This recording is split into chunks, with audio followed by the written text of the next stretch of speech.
life.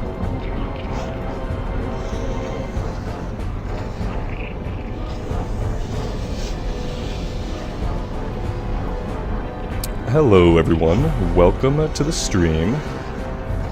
Thank you guys for being here. Just gotta get a few things organized here, and we'll be good to go. Alright. We are starting off in Ironforge. I'm gonna follow up on this breadcrumb Stormpike's deciphering, so this leads us back to South Shore, I'm pretty sure. So we're going to start with that, and then we'll kind of be cherry picking some low level quests that we have.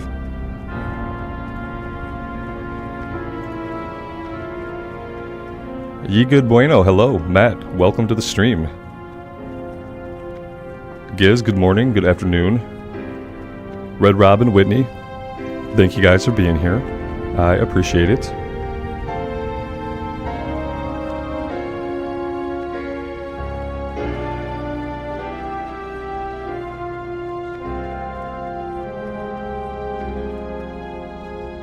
What's on your mind?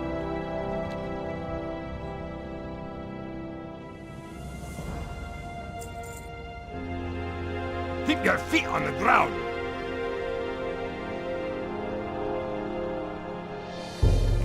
So maybe he doesn't have a follow-up for that? Maybe that's the end of that question? I kind of thought he would send us back.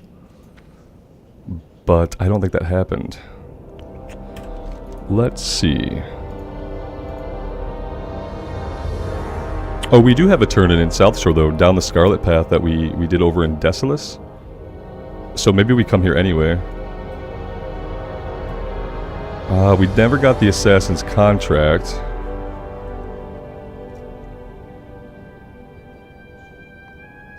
David, good afternoon. Thanks for being here.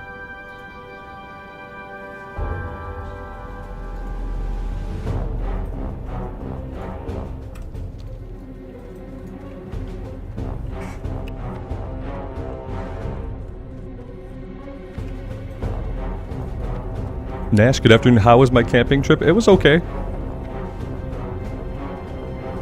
It had some of the issues that I knew to expect.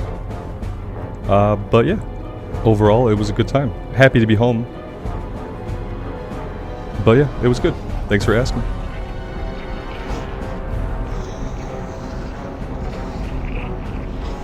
Monica, good afternoon. Thanks for being here.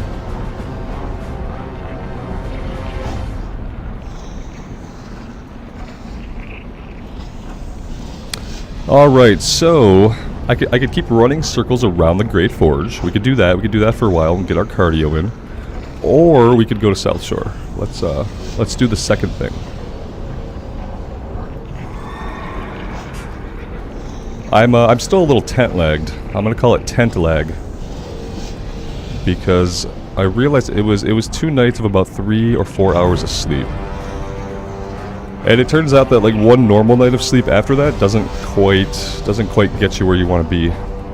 So I am still a little out of sorts today.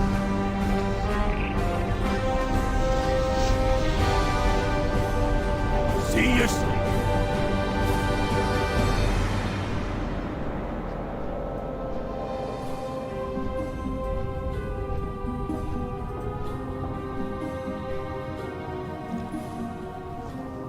Alex, hey man, thanks for being here. Yep, it is good to be back. I was able to do a recording last night. We came home on Tuesday afternoon. We originally thought maybe we would stay till Wednesday. But Tuesday was going to be so hot. It was going to be so hot, and we were primarily outside like the entire day. So yeah, we decided it was probably best to come home before it was like 90 degrees. And we were trying to like live an outdoor life. So we got back to the indoors before the 90 degrees hit.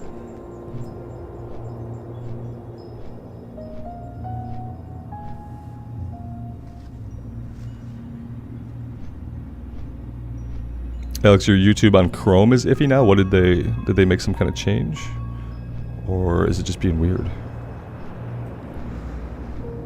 Matt, no, we weren't by the lake. We were like up in the middle of the state near like Gaylord, seeing family and sleeping in a tent.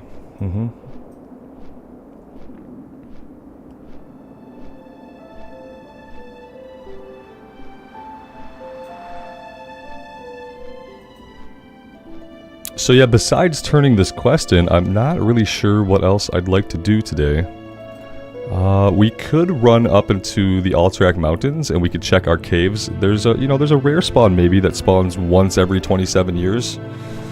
And if we get him, he has a 0.12% chance to drop a weapon that probably would have been really good like 5 levels ago, but still might be good now. We could do that. Kill some ogres along the way, get some kill XP.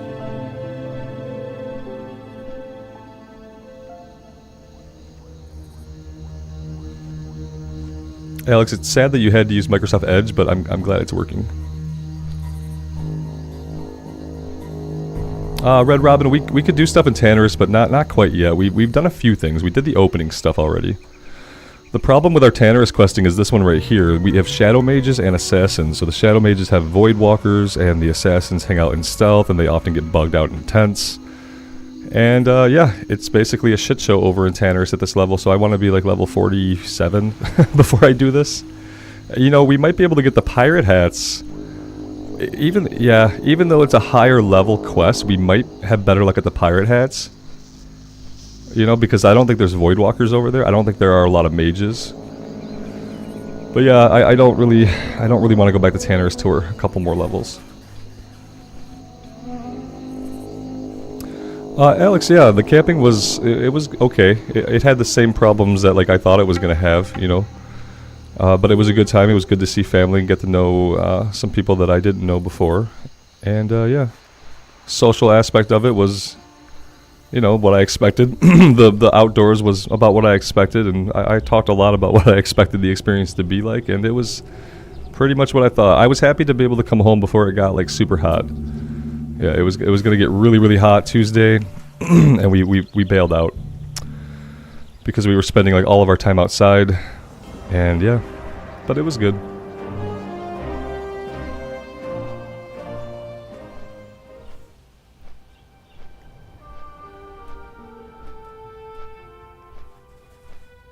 Yeah, there probably will be a high respawn down in the Pirate Cove, huh?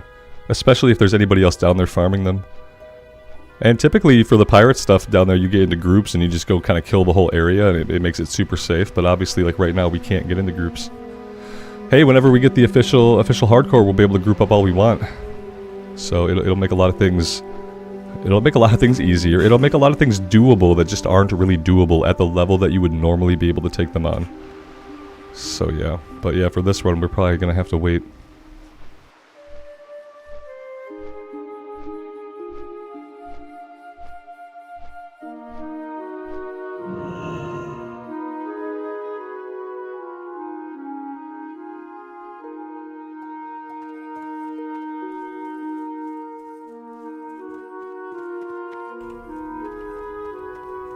Karen, good afternoon.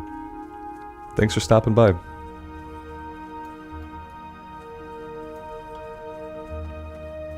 Alex, that's awesome, and you're going to be 50 like before you know it. And by before you know it, I mean like in half a week. But it's going to feel fast.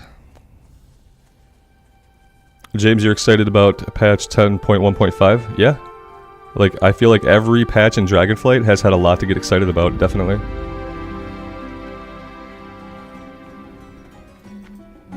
That's been a really good thing about Dragonflight is like the patches, the interval patches, the 0.5, even the 0.7s have content, and that's basically unheard of for them to have as much content as they've had. It's a really great time to play retail. Unless you're a brand new player to the game. If you're a brand new player to the game and you try to play retail, I've kind of found out through my wife's experience that doing retail, even doing like the new player experience, gets really effing confusing for people who just aren't really familiar with the game. So yeah, that's the bad thing about retail. But if you're a Dragonflight player in Dragonflight, it's really good.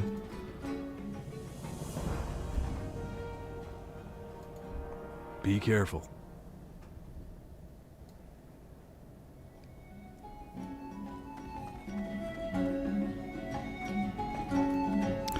Alright, so what did that do? Was that just done? That's all done now? I'm not paying attention to like follow-ups and stuff. I've been really click happy today.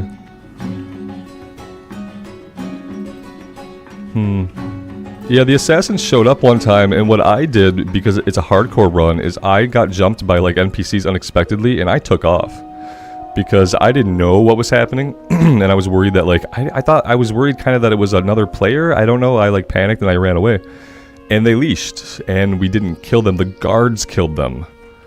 And so I didn't get to loot them, and I think that stopped us from getting an item.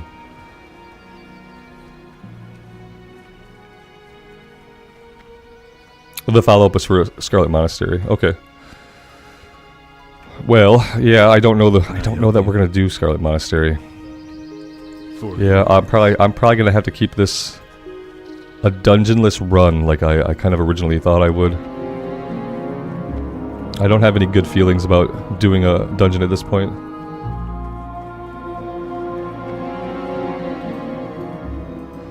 Maybe YouTube is just having some known issues today. I didn't see any alerts on my dashboard or anything like that. Let me check again. Let's see. Yeah, there's nothing, like no known issues that they've reported out.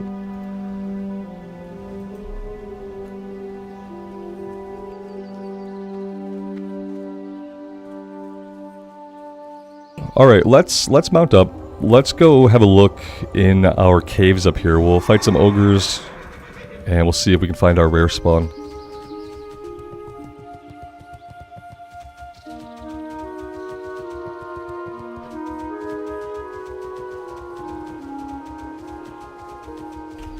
I wish I had a volume setting for just the horse's hooves. Depending on, like, the material we're on, sometimes I don't really like the sound of the horse hooves. The cobblestones are okay. The grass is kind of not. Oh, it's weird. That's probably under SFX. It's probably just grouped into SFX.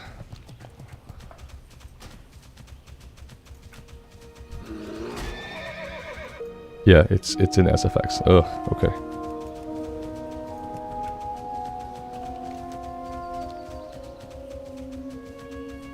The reward for Scarlet Monastery is the two-headed mace. Is that from the quest chain? Is that the quest chain where you have to kill all of the bosses in all of the different wings?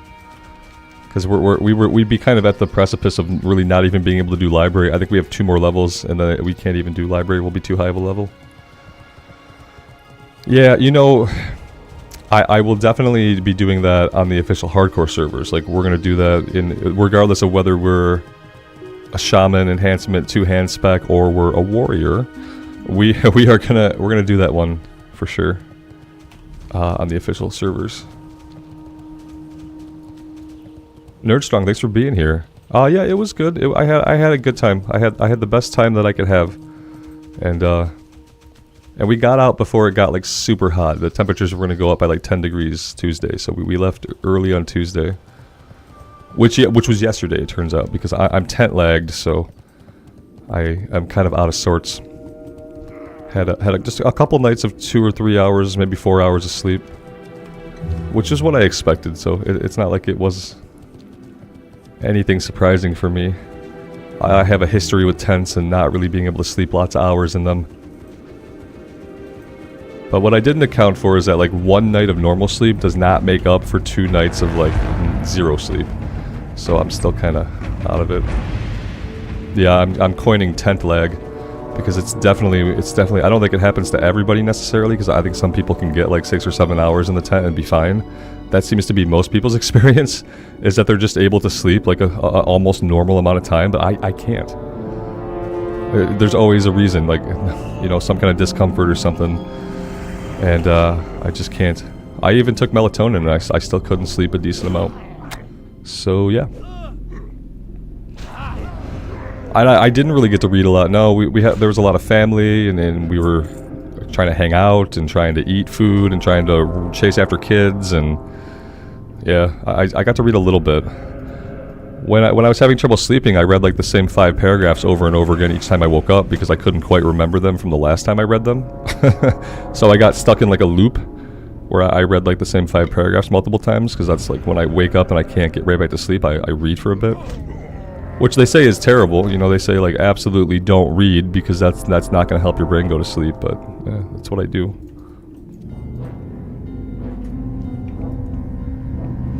Matt, I would love to switch to a pop-up camper. I just would need money. So whenever you want to donate, like, I don't know, $2,500, you can press that donate button, man, and I'll be right on that. Yeah, I'd love to have something like that. Yeah, absolutely. But yeah, it's obviously just a money thing. They cost money, and it's not money that we could really justify on it. But yeah, definitely maybe in the future.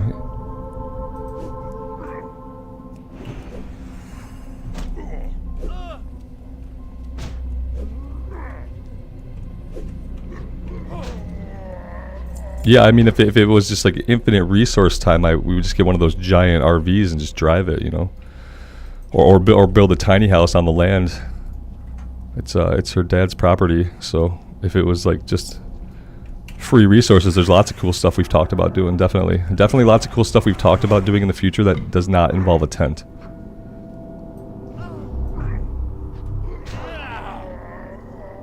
Chris P, thanks for being here, man. I appreciate that. Thank you.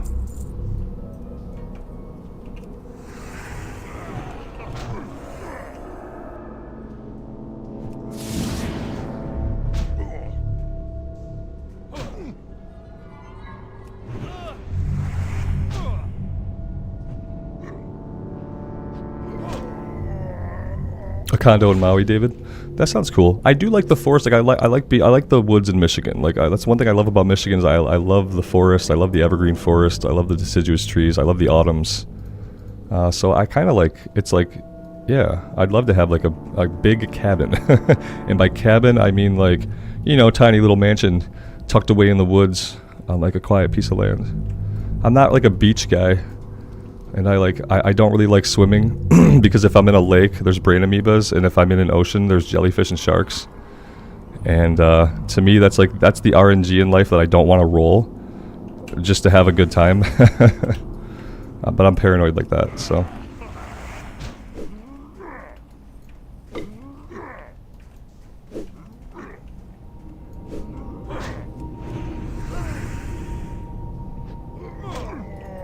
The Plastic Nerd, good afternoon, man. Thanks for being here. So the guy we're looking for, if the rare spawn was up, he's an ogre with 2 heads. So he's going to be pretty recognizable. But, you know, he has like a 30-hour respawn timer that we found out about.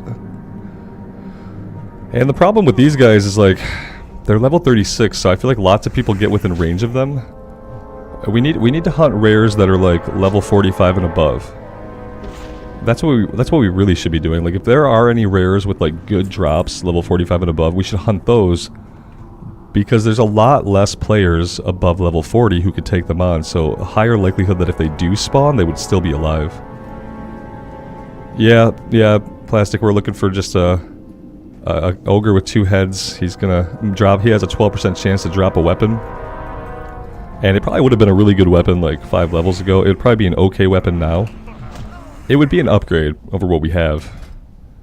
And we've had this since the quest we did in the Badlands. The quest where I accidentally pulled the name guy because I didn't see him tucked in a corner. And we kite leashed the other guy and the shaman. And we got this mace. And that was a long time ago. We haven't had a weapon in a while. And it's really like every single level that I can't get a weapon is like me just really liking the idea of being able to use the auction house on the official servers. You start to feel like gear fatigue after a while. Especially if you're like a long-time WoW player and like part of your motivations have always been formed around like getting cooler gear, getting better gear. When you play hardcore solo self-found, especially when you're doing what I'm doing, you're just not doing dungeons to stay safe. You start to feel like gear starved. It's like part of your WoW experience is not quite being fulfilled. There are lots of analogies I can draw to that probably would be inappropriate, so we'll leave it at that, but that's kind of how I feel. I feel like I would love to take my gold to the auction house, get a weapon, get some plate gear, and just like feel kind of more powerful and like kind of revitalized. So yeah, I'm really looking forward to that aspect of the new servers. Absolutely. Yeah, David, I've never felt it before either. I have like in my life, I guess I've like and I'm not really like gear hungry most of the time. But yeah, I guess I've gotten enough gear in my past experiences to feel good about it. But this time, hitting like level 40 and then going past that and really not getting any pieces of gear, it's been an interesting emotional and mental experience, for sure. So he wasn't in that cave. We'll go check the other one. This other one is not super deep. We'll be able to peek inside, and if he's in there, we'll see him from the entrance. I might go kill some of the elites over here. Not the ones for the quest, because they're higher level, but there are like some level 37 elites. I killed one when we were like level 40. Alright, let's just kill all these guys first and see how that goes.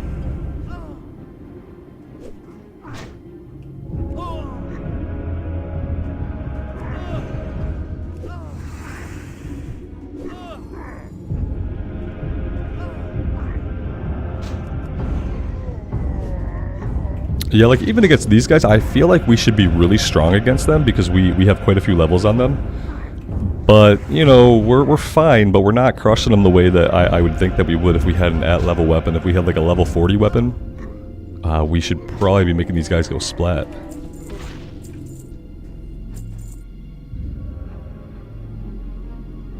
Ra, good afternoon, man. Jackie Joe, welcome to the stream. Thanks for stopping by.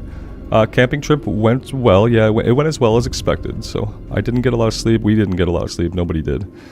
You know who got the most sleep was my son. He got probably the most sleep, which was still not a lot. But besides the lack of sleep, it was pretty good. What wasn't a big issue was like the bugs weren't a big issue. There were no ticks, and the mosquitoes only came out at like the evening time because it was hot during the day.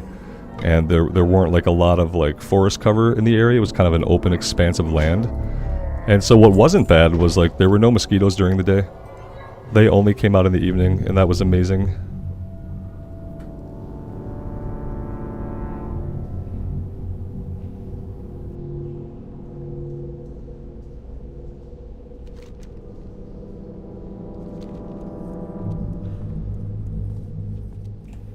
All right, let's go back over here to the north. If we want to fight stuff for experience, we can probably do it somewhere else and be better. We can fight the elites and see how much XP they give.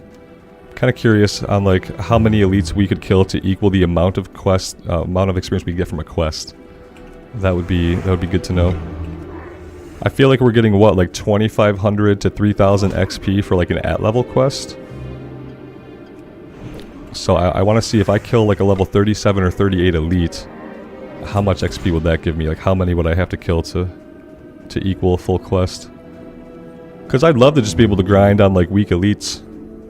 That would be awesome. Let's see. No and no. You both have one head, so he's not in there either. Monica, no, we didn't really see any wild animals. It was a really big field. Like there were woods, but they were like really far off.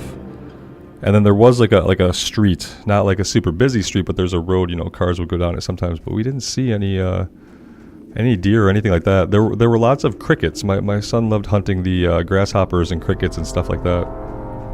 He spent like 12 hours a day cricket hunting. As soon as we come home, he has to get on the Xbox immediately. But you know, out in the wilderness, he can spend 12 hours hunting crickets, and feeding them to chickens sometimes, because that's the circle of life.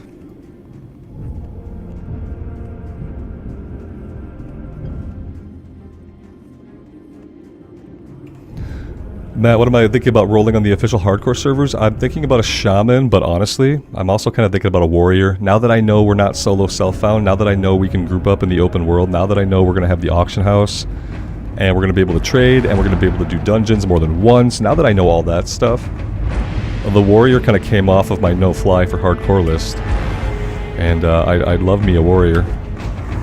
What I like about warriors is you can equip so many different weapons. You know, you're not really restricted. If you get a cool drop, the probability is if it's a weapon, you're going to be able to use it. And I just love the class. I love the arms warrior and the bleeds. So yeah, I had originally said Tauren shaman, and we might still do that. We probably will. But I have been thinking about a warrior, because I would definitely love the thing about 5-mans.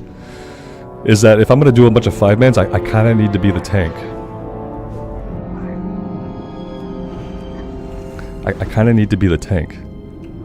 Because I know the classic dungeons up to like Uldaman. Up to Uldaman I'm good. But more than that, I trust my own ability to pull more than I trust somebody else that I don't know. So like, unless it was one of you guys tanking, I probably don't really want to do a lot of runs with like unknown tanks. That's the thing that really worries me.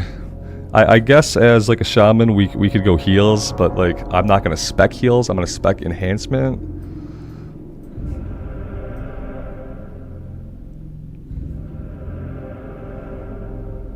A gnome warrior would be cool, Alex, but I think I have to go horde either way. You know, I think if I don't think I could do another alliance character right now. It'd be too much alliance. Too much. We're gonna have to go horde, I think.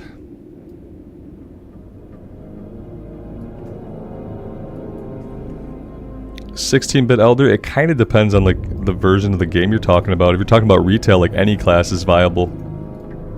Any class is viable anyway, but yeah, the classes in Classic that'll get you like the most DPS would be things like the Mage, the Rogue, Hunters have high DPS. Basically, like, avoid hybrids to a certain extent. Like, the Paladin's not a ton of damage because it can tank, it can heal, it can DPS. Shaman builds can do a lot of damage. Yeah, realistically, anything is viable. Some classes are just slower than others. A Priest is going to have a slower kill rate than a Mage. Paladin's gonna have a slower kill rate than like a Fury Warrior. Yeah, but what I'd really say is don't think about when you're trying to find a class. Don't think about how much DPS it can do compared to other classes. Think about the kind of feel you want to have while playing the class. Like, do you want to be at range blasting stuff? Do you want to be up front? Do you like the class fantasy? Kind of think about that first, and then like think about those classes that fit that category, and then kind of decide like, well, which of these can do the most damage. Because if you just prioritize damage output, you may end up on a class that has a playstyle that you really don't like.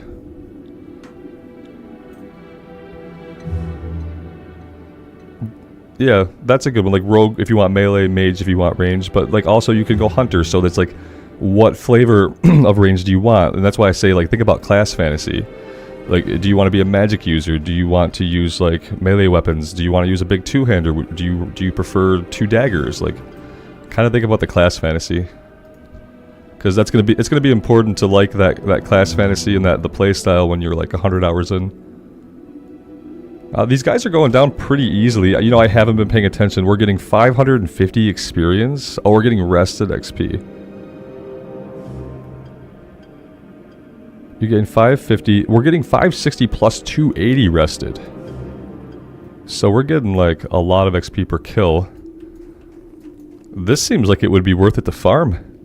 If we're getting 3,000 per quest, and right now I'm getting like almost 800 per kill. I mean, I can kill a handful of these guys faster than I can complete a quest. And like, look how we don't aggro even though we're so close. They're kind of at the perfect level for us to fight. Yeah, this is kind of brilliant. I'm sure it has a way to backfire that we'll find out, but these guys aren't pathing a lot. If I hang out here by the entrance and work my way in slowly, and if I'm paying attention to my health and mana, which of course I always am, then we should be fine.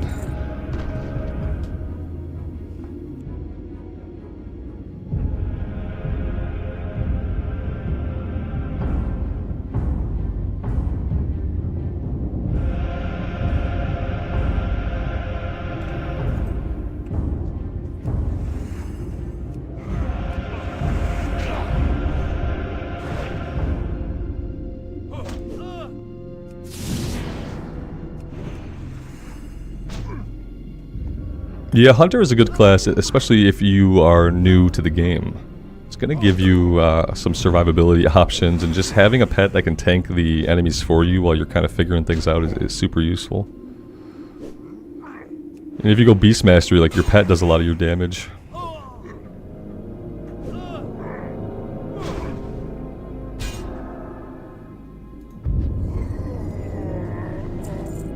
I guess like healing, trying not to get below half HP on these guys would probably be a better tactic. Like just trying, because I don't know if they can do like a crushing blow or anything like that against us.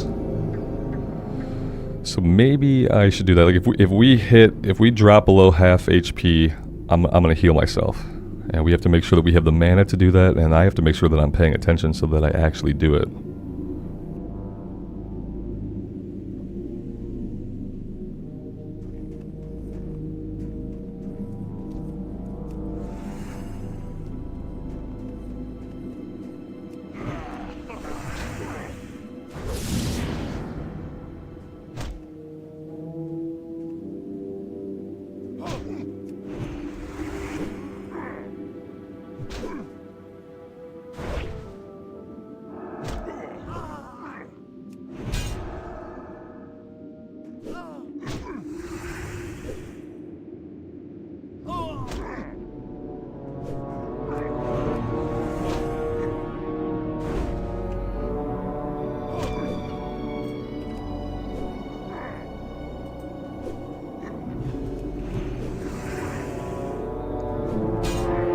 Yeah, being able to get the better wands from enchanting would be really good, and just being able to actually like use enchanting at all is going to be great. Basically every profession is just going to get better. Even the professions that didn't necessarily rely on another profession, you're going to be able to get mats from the auction house and stuff like that. Instead of like, you can take your gold and buy the mats instead of having to go farm them. And that's going to be better. We got a green gun that we don't need. Alright.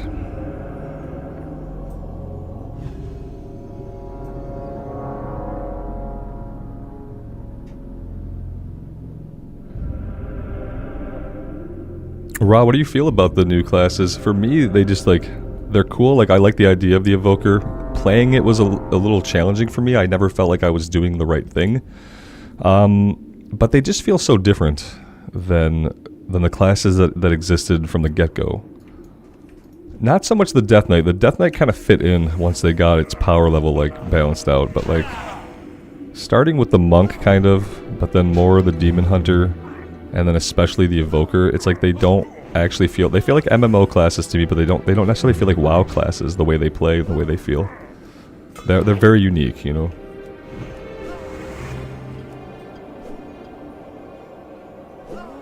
Yeah, the Evoker was like conceptually difficult for me to think about like what I was doing and if it was the right thing to be doing. Like firing off those cone attacks where you hold the button and let go, like firing off those attacks always felt weird when I didn't have a lot of enemies on me, but it felt like a key part of the rotation that if you didn't do, I didn't feel like I had like an understanding of what a single target rotation would be. And I think part of that is just like the nature of retail kind of isn't about a single target rotation, but I also think that when you just don't play a class from level 1 and you don't kind of take the abilities in the order that they come at you, and you don't get to play with the abilities on their own for long enough, I feel like that makes a class really hard to learn and get comfortable with. I would much rather level a class from level 1. Like if I could level a level 1 Death Knight, life would be so much easier to learn it. Level 1 Demon Hunter, level 1 Evoker. And I want to level up through a normal leveling experience and just get my abilities given to me slowly over time in an order that makes sense to the developers. And I want to learn the class like that. What I don't want to do is spend a bunch of time reading a guide, watching YouTube videos to figure out how to press the buttons in a video game. That has absolutely zero appeal to me, and so I don't do it. And so like if I can't figure something out on my own, I move on to something that I can figure out. But yeah, I'd love to have an option in the game where you could scale those characters back to level 1 and actually just give them like the normal leveling treatment. You know, not everybody would have to do it, but like it should be a choice. But then they'd have to figure out like what order do they give you abilities in and stuff like that, whereas now they just kind of throw them all at you. The Demon Hunter can be from level 1. I didn't know that. That's super cool. That makes me want to give that class another chance in the future. But the weird thing is, so not the Death Knight though, because I went to roll a Death Knight in retail before I did the Warlock, because I thought, you know what, I couldn't learn Death Knight in Classic. It was too hard for me. I couldn't track the runes. So I said I bet retail it'll be easier. I bet retail it'll be easier to learn it. And they start you in like the old experience, and you're like level 10 or level 8, and it's the same thing. They throw all the abilities at you. It's the same. So. Yeah, the DKs start at level 8. Yeah, I just wish that they could all just roll up from like level 1. I guess the thing is, like, here's the thing though, in retail, I guess every class now gets abilities thrown at you really, really quickly, right? Because I noticed the same thing on the Warlock, that like, you know, you get your abilities like so fast. But the Warlock, it kind of made sense. They gave them to me gradually enough that I kind of grasped for myself like a rotation that would work. So I kind of want that for all the classes, especially for the Evoker, because it is just like it's a big dump of abilities, and then you're in like current content.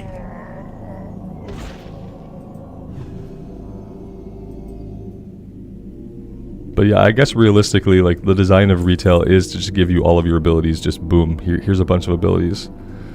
You get a bunch of like abilities that are non-combat abilities that you're just like, okay, they kind of throw them all at you. It's probably pretty overwhelming if you're just like completely new to the game. No matter what, no matter if you're playing one of those level 1 classes or level 8 or level 10.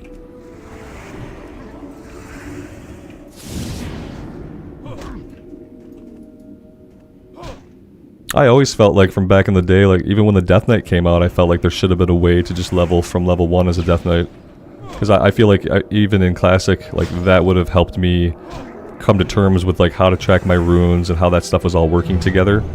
If I could have started with a level 1 Death Knight and worked him up through like Classic stuff, I would definitely have done that.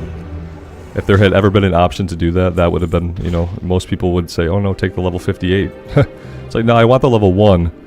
So that I can actually learn the class, so that I can get comfortable with it and get to know it over time. That also helps you get immersed in it. You start at such a high level on the Death Knight in Classic. It's like, okay, you're just kind of throwing in. I love a level 1 option for all versions of the game. What level did Demon Hunter start at when the level cap was 120? What was that? What did they start at then?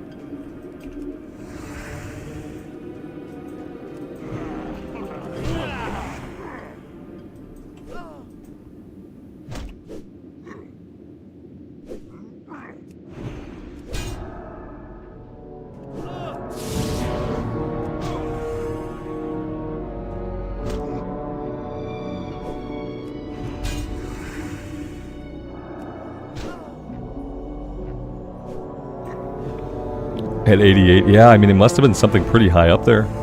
58? Yeah, either way that's still like huge. It's obviously better now, like obviously starting at level 8, it's like okay. So yeah, it's probably just about the pace of the abilities that you're given. And like a lot of it feels like you're getting so many abilities because a lot of them are abilities that like you're never going to use. You know, all the unpruning they did basically where they gave back some of like the flavor stuff. All of that stuff when it gets tossed at you, if you're a new player, you're kind of thinking, man, like I'm getting lots of abilities, I need to incorporate all of these, but like you read them and you're like, oh, okay, well I'm probably never really going to use that.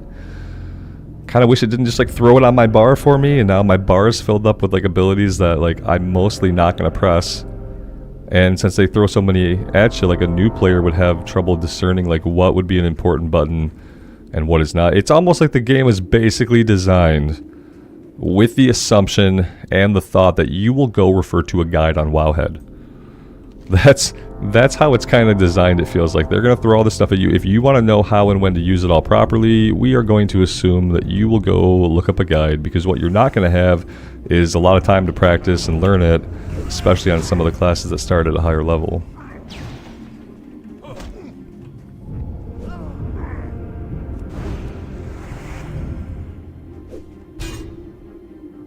Alex, you got all the elites in Stranglethorn for like the beast quests? That's awesome. I wonder if I could go back and do those now that I'm a higher level. I should probably start looking at some of them while they're still worth XP, which will probably be for a while yet. What level were you when you killed them? Bagthera, the white tiger, he's like what, level 45?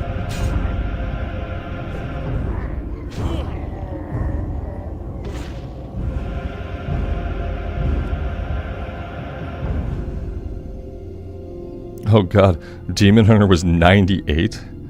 Oh yeah, then you get out of the zone by 100, and then you have 20 levels of the expansion content. Ugh, it's gross. Wasn't it gross when the level cap was 120? Yeah, and then you not only got levels or abilities so fast, but yeah, you were dinging. You were dinging constantly. It made leveling seem pointless. I remember I leveled a Night Elf Mage for a little bit during BFA. Before the level squish, and yeah, it just like it made leveling up feel pointless. Like you gain so many levels so quickly. Not a good experience for any kind of RPG. Back there is 43, and Bengalash is 45. Is Bengalash the Panther?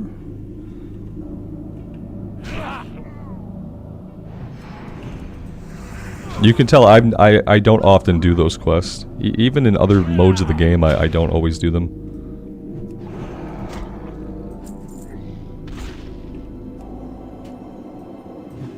Bengalash is the tiger.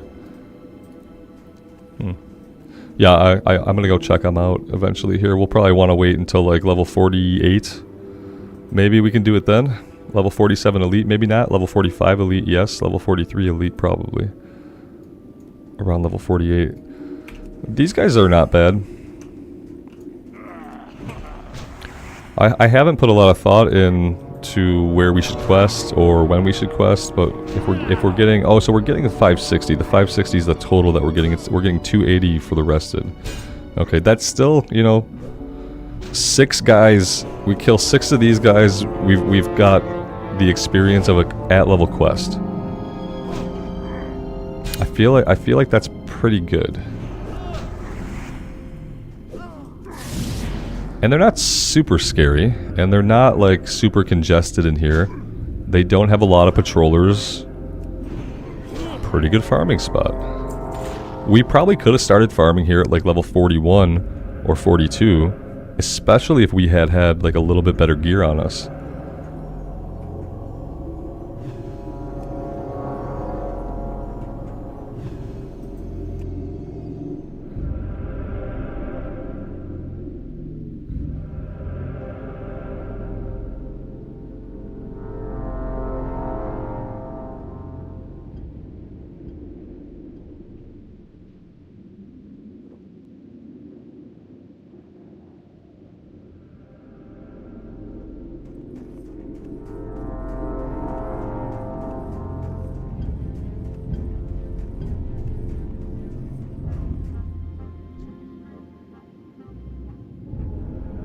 Should we kill Glamis?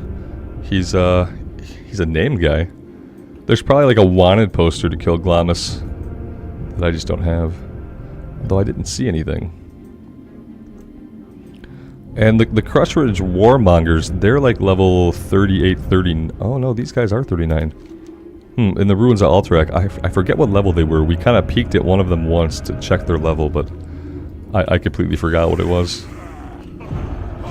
Let's kill this guy. Maybe he'll drop something cool. Probably not, because he's probably just for a quest.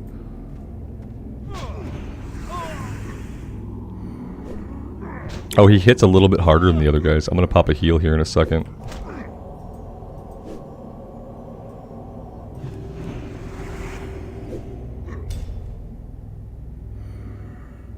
He's doing lots of battle shouts and stuff. I don't like that. We're going to pop another heal, and then we're probably going to use a mana pot.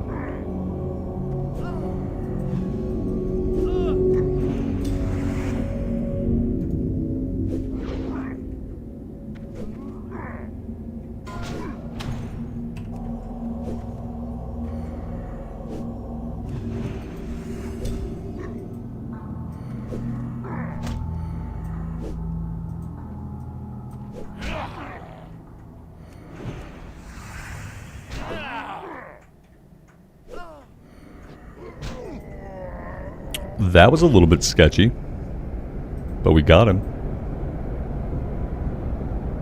It's a horde quest item. That doesn't help me. Okay, well that was our excitement for the day.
Well, that's why Flashlight feels a little weak. We are using rank 3 and we have rank 4.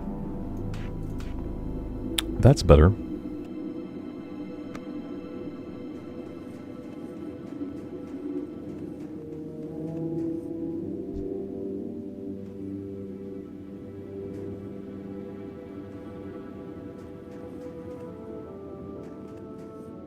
This is another named guy. I'm not gonna fight a named caster. Not after the named melee guy almost killed us.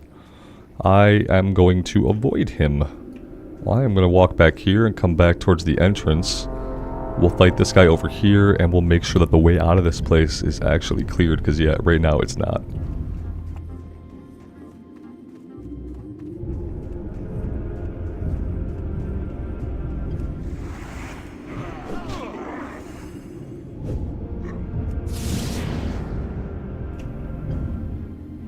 Alex, that's a good tactic. I've never thought to do that. That makes sense. What I do is I train, and then I open the spellbook, and then I'm confused about what I just learned. So that doing it your way is probably better.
Kaibara, isn't it a bit dangerous to go against elites? Yeah, it absolutely is.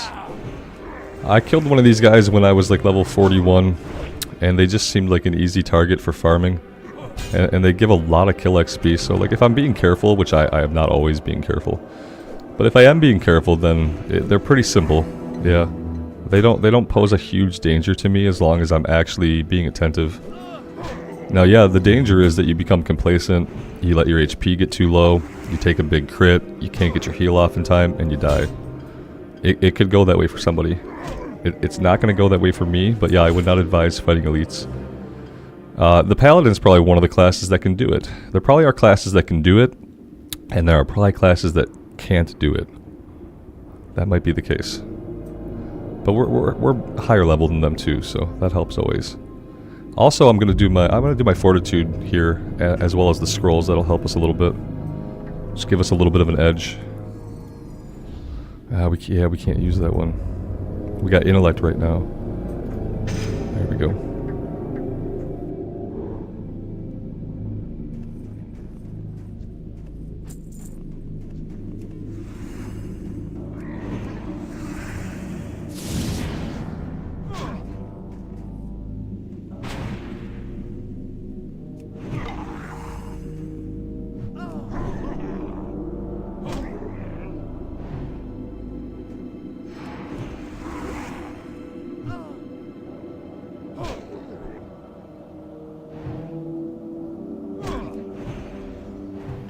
Is this guy using a frost firebolt? Because that's what it looks like.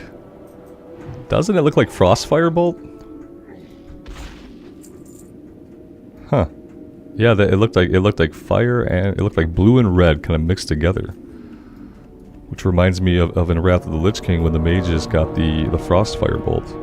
Frost firebolt spec was a really like fun spec while it lasted, but I don't think it lasted. I don't think we ever got to see like the true frost fireball spec.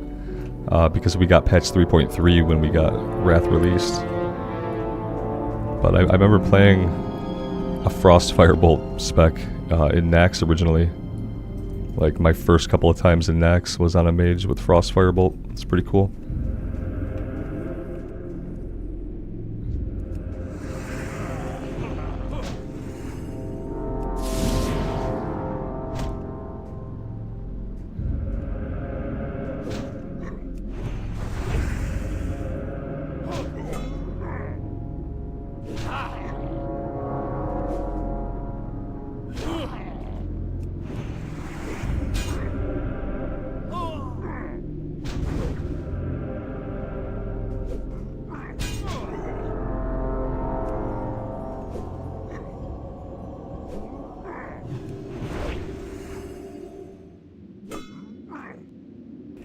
Jim, you think their hands are red from the buff they have? That makes more sense, yeah. That is definitely probably it. Because, yeah, they obviously shouldn't have Frostfire Bolt. That was kind of what I was thinking, like...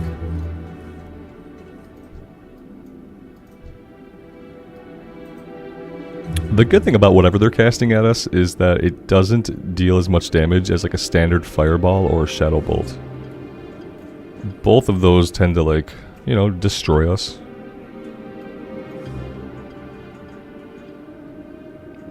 Wormkin Dreadwalker can drop the Thornstone Sledgehammer, which is a blue two-handed mace and adds 20 strength and 10 nature resist. Where would that guy be? Wormkin Dreamwalker. I am not familiar with my rare spawns. The Swamp of Sorrow. Okay. Like if we're looking at the Swamp of Sorrow, which I can definitely find on the map because it's easy to find. Let's see. Nope. Be down here. What part of the swamp? Like compass-wise? Northeast? Northwest? Southwest? Southeast? Or central? And maybe we go check it out. Yeah, I don't have a big agenda for today. My agenda right now is kill these guys, and I really don't have any quests that I'm super hot to go off and do.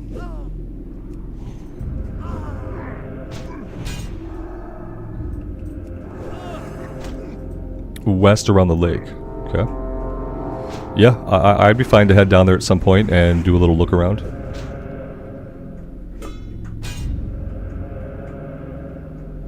At this point, like, I'd love to see a rare spawn, even if they weren't going to drop the item. I'd love to be able just to find one for, like, proof of concept.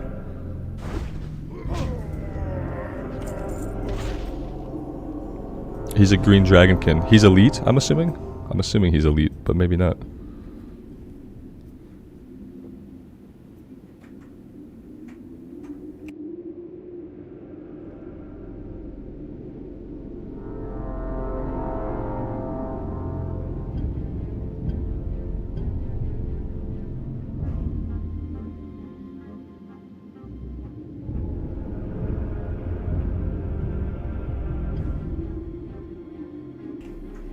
Yeah, Kaibara, we did the Khadgar's notes, or Khadgar's study on temporal displacement, or whatever it was. Yeah, we farmed that one up the day I left for my trip, actually. We farmed that one up. We were killing those guys for a while before it dropped.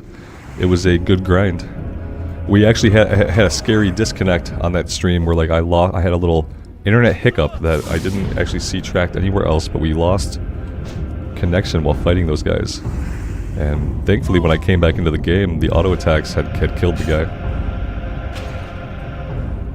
Level 42 or 43? Yeah, if he's an elite, I probably wouldn't fight him yet, because if he's a dragonkin, then I'm worried he's going to have some attacks that can do quite a bit of damage to us. But, you know, if we're down that way, we'll check it out, and I'm going to keep it in mind, because I want to see if we can find a rare spawn who's actually up. And at level 42, 43 in the Swamp of Sorrows, like, not a lot of hardcore people are going to be at that level to even try to kill him, so we probably have a better luck with a higher level rare spawn than something in the 30s that lots of people can go after.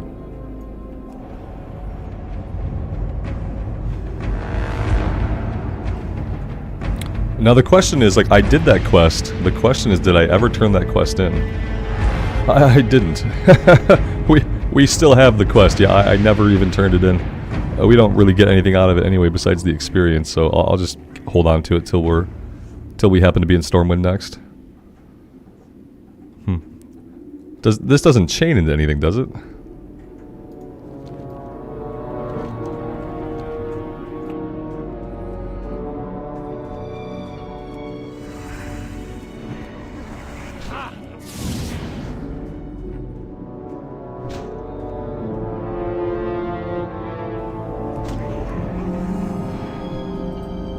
Bluebird, that's awesome, man. I hope you're having a good time.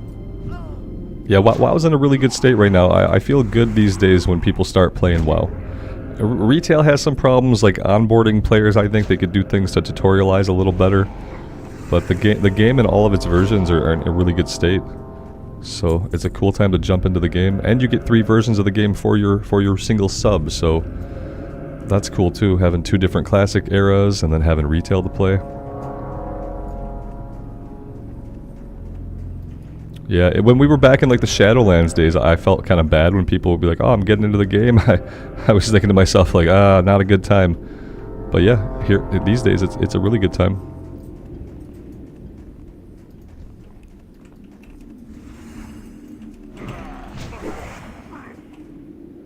It's cool these guys can just run through these door beams. I thought he was gonna have to like run around, then I worried he might pull this guy, but it turns out he can just walk right through it. They need to make it so Taurens can do that. Taurens have some problems.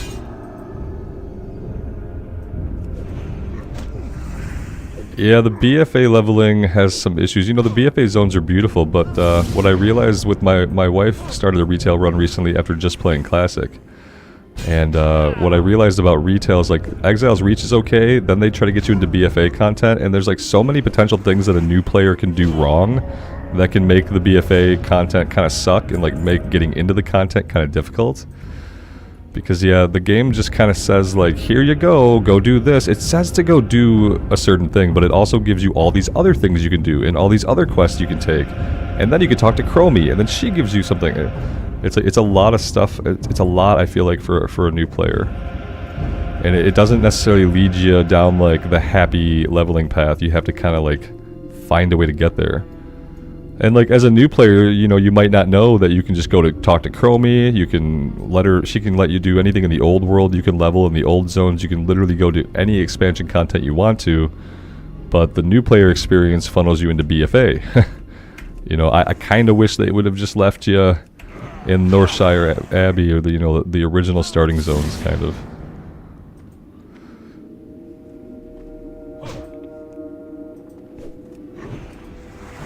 Chase, do I have thoughts on the Night Elf Wisp racial on hardcore servers? Sort of a bummer racial? Yeah, absolutely. I think it's funny because I think that the Night Elves having a racial that makes them move faster when they're dead shows you just how much Blizzard expected you to die playing this game. I think it's an interesting racial because it really proves that point that this is a game that you were meant to die lots. So many times, in fact, that the Night Elves have a racial that lets them move faster when they're dead. And you would take that thinking, oh good, when I die, I'll be able to get back to my body a lot faster. Yeah, in hardcore, it's useless. My thing about hardcore and balance is this. We do not need to balance classes for hardcore. It's absolutely unnecessary. Yep, and that's the only thing that pisses me off about the Bubble Hearth, is that like I don't feel like we need to balance classes in hardcore. Hardcore is a made-up game mode. The game itself was never intended to be played this way, even though we're getting official servers. The game was not intended to be a one-life run, so I don't feel like there's a reason to worry about class balance. If you like other racials, if racials are important, you just take the ones that you like. If you really like Night Elves, and you just want to be a Night Elf for like the immersion because you love them, then you should still do that. But yeah, if you're looking at balance, it's not balanced, and in my opinion, it really doesn't need to be.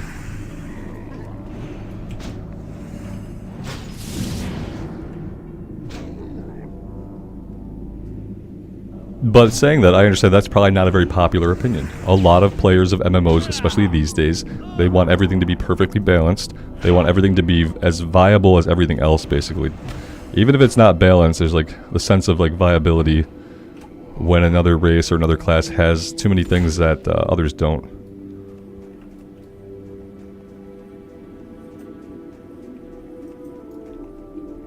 And the part of it is like I've never been a numbers guy. I've never been a min-maxer, or really, my brain doesn't really work in that way. So yeah, that's kind of why I arrive at that opinion that like I don't need class balance.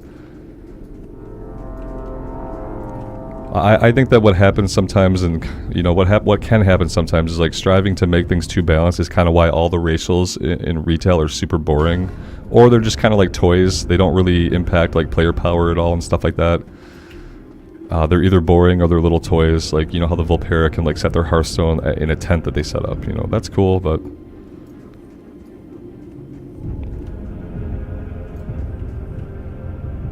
yeah, exactly, Alex. Having each class have pros and cons is what makes it interesting, right? Like, Yeah, some classes need to be worse at some things than others, and then giving every class every tool they need to handle every situation the same way makes shit boring. And what it does is it eats into class fantasy, and it eats into class uniqueness.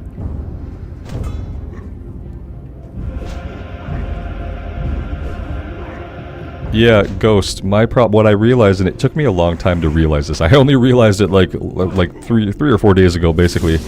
I had the realization that the reason why I can't get into games like ESO and games like Guild Wars 2 is that they don't have their own solid class fantasy. When they let you use any weapon type and any armor type and any abilities out of a bunch of abilities for all those things, it's like, I'm not a Templar, I'm a dude with an axe, and sometimes I shoot holy magic, but I don't have to shoot holy magic. I can just slap you with my axe if I want to. Hey, I can wear cloth armor, plate armor, chain armor, leather armor. I can equip shields, bows. So I'm nothing. I'm nothing. And it feels more empty to me. And I know, but I understand there are people who love that about it. They love having all of those choices. But for me, in an RPG, and especially in an MMORPG, I want the class to have a solid class fantasy. You know, I want it to wear certain types of armor. Give me a couple choices if you want. You know, don't lock me into one necessarily. You can let me wear chain or plate. You can let me use swords or axes or maces, but like, you gotta define the class for me, otherwise I can't get immersed in my character. If I have to define the class, I feel like I'm doing the creative work that the developers should do. I have to define my class for myself. Like, I want to pick from defined classes, and I want to find the flavor that I really like. I don't want to have to go behind the counter and scoop the ice cream myself. I just want to pick it. But, you know, maybe that makes me intellectually a lazy gamer. I totally accept that. It ends up feeling super boring, and it took me a long time to figure out what it was, and the same thing was in Guild Wars 2. Is that, you know, you can equip any weapon you want, and it's like some weapons are better or worse for certain classes, sure. But for me, like I said, it doesn't let me get into the class. You know, I want to be a paladin that uses the holy light and wears heavy armor and swings these weapons. I want to be a rogue that wears leather armor and uses these weapons and uses stealth. Like, the class fantasy matters a lot for immersion. It matters a lot for immersion, and people who are seeking to be immersed, they typically want to pick like a strong class fantasy, I feel like. Whereas gamers who are more about like the number crunching and the min-maxing, they probably like that it's all opened up, so that when things get tweaked and balanced, they know, oh, this patch I have to use a bow because bows are suddenly better for my class, or this patch I have to use a two-handed sword because that's really a lot better for the meta now. You know, there are probably some gamers that really like the ability to use anything they want because they want to crunch the numbers and figure out what's best, you know, within the community. They want to do that. But, like, I want the class fantasy given to me. Yeah, that's the other thing, Dan. You're absolutely right. Like, if there's any kind of PvP in a game, especially if there's any kind of PvP in a game, you want to be able to tell someone's class by their gear how they look, right? How they're... Yeah, right. That's a good point. Is that in a game where you can literally do anything, be anything, but you're kind of locked into a certain magic set, like, no one's really going to know what you're doing until you do it. And you could be running with people in PvE and you don't know what they're going to do until they do it. You know, yeah, you got a Dragon Knight, but like, he could be wielding a bow. You have no idea. Like, it's weird, and like, because I know the games are like super popular, and I've never heard anybody talk about this like in this way, how they lack class fantasy. But that's what occurred to me why I play those games for a little bit. And there are things about those games that I really love, but then eventually I don't have the urge to get out and play my character. Because I'm not into it, because there's no class fantasy for me to like latch onto or think about or aspire to, you know?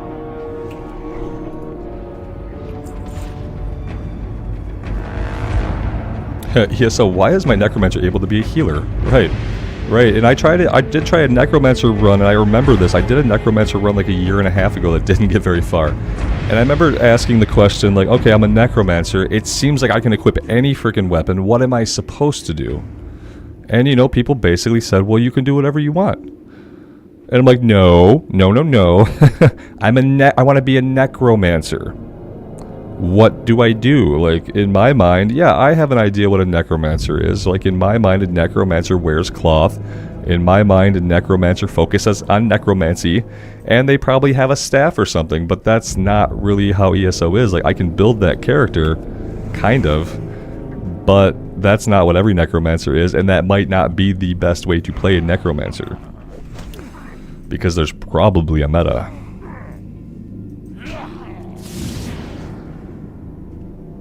Have the mage that carries a giant two-handed mace, but then is casting fireballs at you. Yeah.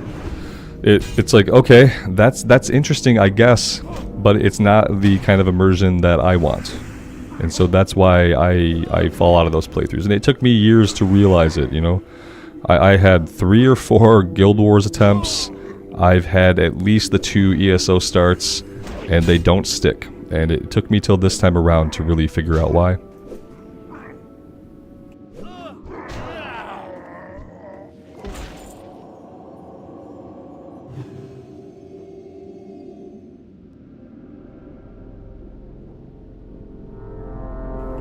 Toro, you don't feel immersed unless you can be a butt-naked dwarf warrior. Yeah, I mean, that makes perfect sense, man. In WoW, you can do that, yeah. Did I play Legion in the class hall quest? Yes. Not on every class, because I didn't have time in Legion to do that. Because, you know, the game not only wanted me to have all that content that was awesome content, but it also wanted me to farm AP every day for hours at a time, which I didn't have time to do. So yeah, the ones that I did do were awesome. I love the class hall quest. I wish that the class halls had been like so many things in WoW that have been good. I never understood why it couldn't continue to be a thing with new class stories and new NPCs to get to meet. I even liked the little command table thing back in that iteration of it, and then hated every other iteration of it after that. Yeah, the class halls were great. The artifact weapons were good. What I didn't like about the artifact weapon was, like, as cool as it is, like, there's nothing cooler, though, than getting, like, an awesome drop off a boss, you know, and, like, being able to equip a new weapon. So for me, like, I didn't need the artifact weapon to stay, and I didn't want the artifact weapon to stay. I was glad when we shot them into space. But I did kind of wish the order halls had stuck around and we could continue the stories of the classes. Continuing the stories of the classes would have given Blizzard a way to, like, keep us grounded in Azeroth even while we were in crazy places like the Shadowlands. We would have been, each patch we could have been called back to our order hall to deal with some shit that was going on Azeroth, you know, and that could have made the game actually feel like World of Warcraft during expansions that kind of sucked. So yeah.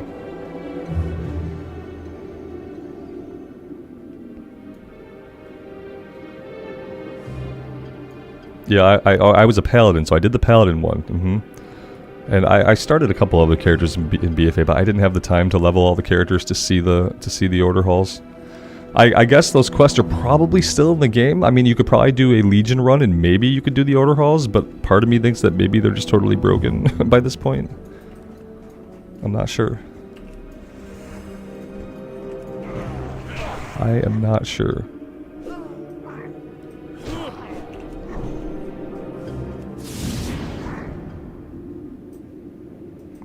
Yeah, Tweety Brew, definitely. You enjoy the Holy Trinity. I guess that should have been the tip-off, because that's what the Guild Wars 2, that's their thing from the beginning, was like there was no Holy Trinity. And, like, I kind of, like, never liked that, but I kind of sensed back in the day that that was, like, a thing that gamers for some reason wanted, so I tried to get behind it, you know, oh, cool, no Holy Trinity, oh, you're being different, oh, that's adorable. But then I'm like, but who's gonna tank? And my next question is, well, who's gonna heal? And they're like, well, there's no Holy Trinity. You just group up and do content. I'm like, okay, so what's the catch? What classes do I have to bring then? You know, because there's going to be some requirements for success. And if there are no requirements for success, then the content is too easy. If you just bring anybody doing anything and they can do whatever they want, like, okay, that's gameplay. I don't think that's MMORPG gameplay that's great necessarily.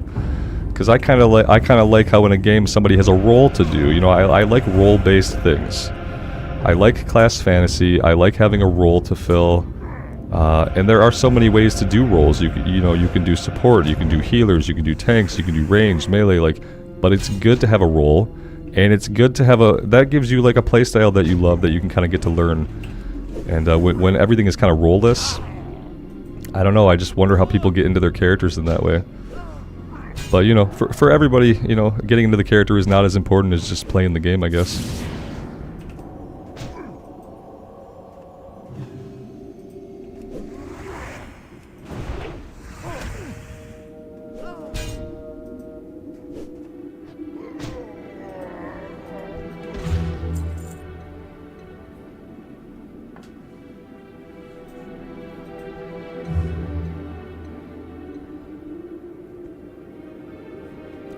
Right, RPG literally is just a role-playing game. Yeah, yeah, and there's different kinds of roles you could have. You could be a role in a story, but mainly like you're a role in a group, you're a role in a world, you're filling a role, and classes go a long way to establishing that and towards building off of any kind of fantasy. And yeah, a lot of MMOs now, like they kind of been chucking that out the window. And I have no idea about, like, you know, things like Ashes of Creation or Pantheon. I don't know how they are approaching classes. But yeah, currently the only two MMOs that approach classes the way I want to see them is WoW and Final Fantasy XIV. And Final Fantasy XIV, like, it lacks what we're doing right now. You know, it lacks any kind of like world content that kind of makes you feel like you're ever gonna do anything besides work through MSQ. Because, like, yeah, especially while you're leveling in Final Fantasy XIV, all you're doing is the MSQ. You're not doing anything else. Back in the day, you had to do side quests to you know, to level up. Back in when they first re-released the game. Not the first release was terrible. But yeah, I remember playing a white mage back in the day, and like, yeah, you did the MSQ, but you also just had to do side quests to like level up, so that made the world feel better because you felt like you were in a living MMO world. But now when you play FF14, they have it streamlined so that all you do are the MSQ quests. You could do other shit, but you're not going to, because you have to play through 300 hours of MSQ. So all you're going to do is grind the MSQ.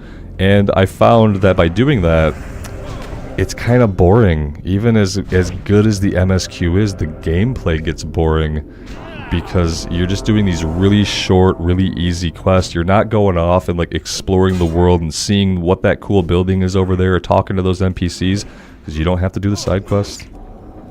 It's like that's the worst thing you can do for immersion in a game, is get it to a point where like you just do these really easy activities and to get to max level. And for most people doing the MSQ quest in FF14, it's a really easy activity.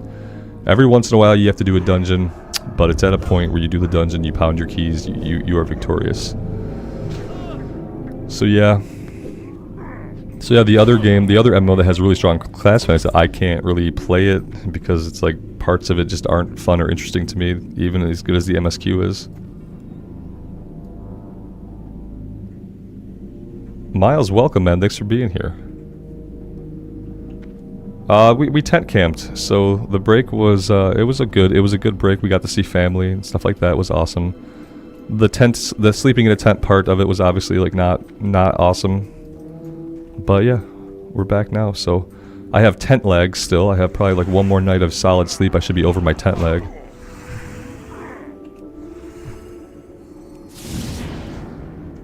Alright, I realize I'm not paying attention to my mana and stuff here. Maybe we want to go do something else. Maybe we want to think about doing a quest. Will we do a quest today on the stream? I don't know. I don't know. We could go back to the Kobold Cave in Arathi, you know, the Kobold Cave with the guys who run at 35% HP and there's a bunch of casters. Could do that. That doesn't sound like a good idea either, even though they could probably be like substantially lower level than us now.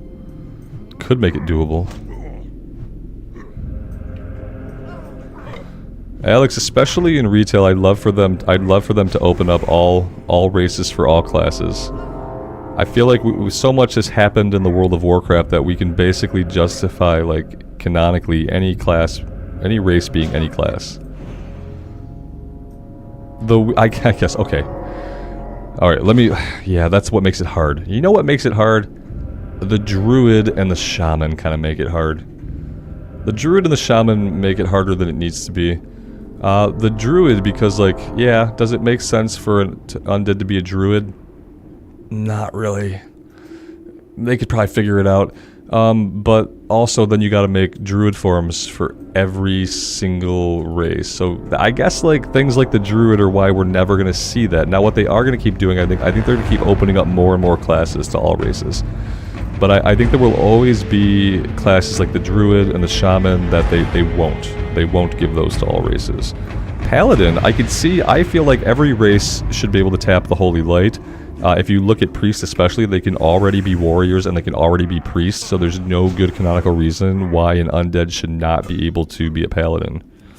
Absolutely. Yeah. Other things I want to see, like something Taliesin talked about a long time ago, is class skins, basically. Class skins that change based on your race. So yeah, if you're an undead paladin, maybe your spells look different, you know? I'd love to see class skins like that. Actually, the ability, let's say the ability does the same thing, but for certain classes or certain races, it looks different. It has a different vibe. Maybe it even has a different name, different icon, and that would be a really cool thing to kind of like, you can have the same class, but depending on what race you're on, it's kind of a little bit different for some races than others. Wessel, how does my game look so good? How does my game look so good compared to yours? You know, the biggest thing that people don't do, and I'll show you real quick, is the best way to make WoW of any version look better is to come into your render scale and crank it all the way to 200. You're starting at like 100%, and depending on your resolution, that's going to be different. I play with a 1920 1080 monitor. You might be 1440, but even at that point, you can upscale. And yeah, it's going to look better when you upscale. So that's like the first thing I would say, check that.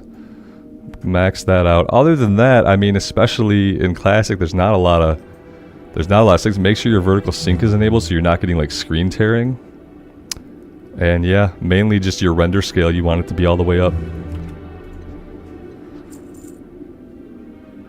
Yeah, the undead paladin could have been once a human paladin, right? It would make complete sense. Like, why would he be cut off from the holy light? There are undead priests. They can clearly like connect to the holy light. The paladin is a person who connects to the holy light through martial abilities. So, yeah, same thing.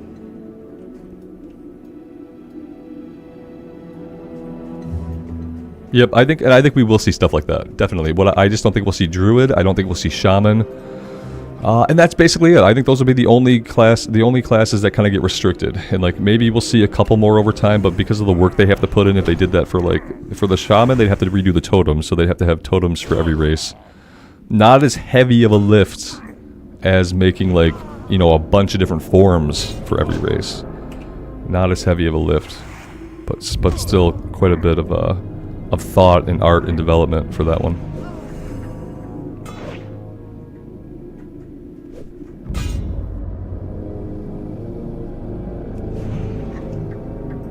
Humans can be hunters in retail. Yeah, now they can.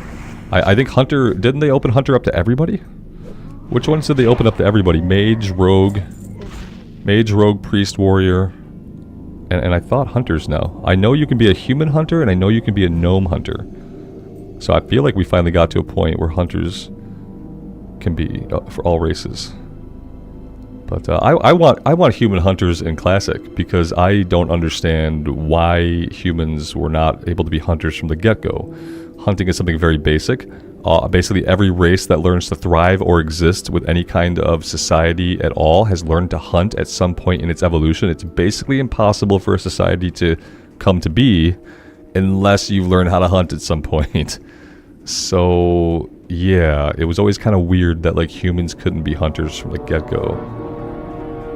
I'd love to see like Classic get to a point where it also starts to kind of do that. What makes it hard in Classic is, you know, the racials are more powerful in Classic. And kind of like the ways the racials can be stacked with classes is more powerful in Classic. And so that's kind of one of the reasons why we probably won't see that. Because of, you know, conversations like we've had today where some people feel like things should be balanced perfectly amongst the classes as much as possible. So yeah, you might get some weird stuff going on if you opened up more classes to more races in Classic era.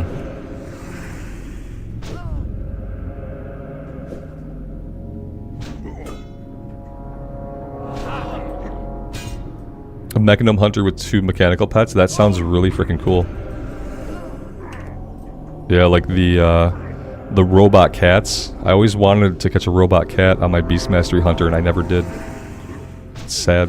One of the Voltron cats from BFA.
Taro, I kind of used to be like that too.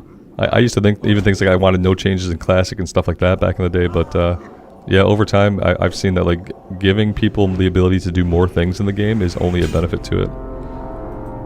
Like adding to the game is just a benefit to it. I think that giving people more choices, especially when it comes to character creation and the way you want your character to be and like what class fantasy you want, I feel like as much as you can open up classes to races in an MMO especially, the better. Because yeah, you should never be in a point when like you're like, oh man, I just really love to be a human hunter, that's going to be awesome. And then you realize that you can't be a human hunter. And then you're like, oh, well, I can be a dwarf, not really what I wanted. Or I can go on the complete opposite faction and be something else that I really didn't want when I really wanted to be a human hunter. So yeah, I think that like stuff like that, it just makes the game better. It's going to give people a better experience.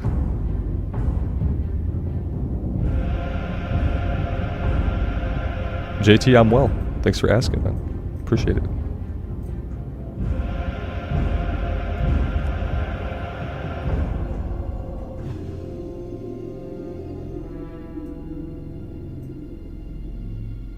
Fishero, you think the classes in vanilla were based on Warcraft 3 units? Yeah, absolutely. Yeah. Definitely right about that. The humans didn't use any ranged weapons. Yeah, it makes sense basing it off of that to start, but then like I feel like over time you have to like approach things differently. But yeah, they built the game like that. They baked the racials in, and the racials were super powerful back then, so it probably made it harder conceptually to think about opening up races and classes. This might be our first runaway type of situation here. Oh no, he didn't aggro. Interesting. Lucky us.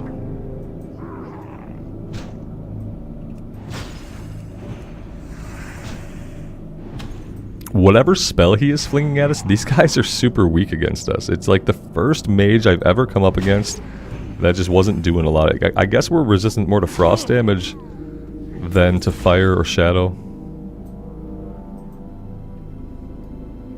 Yeah, Dan, I've seen both of Bell's videos about the world revamp. He's got some good points. They do have his main point is like they have so many assets already built that doing a world revamp, they could do it in a way that it wouldn't be like the lift that it was for Cataclysm. Yeah, I've watched both those videos, and I like he comes up with a lot of cool stuff. Like all the cool stuff he came up with, like they're never gonna do those things the way that he said.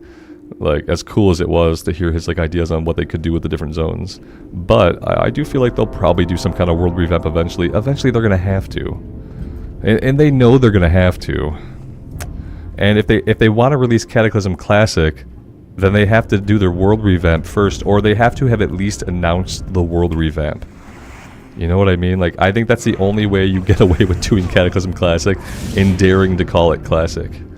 Because I can still access Cataclysm zones, like, by walking out of Stormwind in retail right now. So, like, unless you do a world revamp, those zones are not Classic.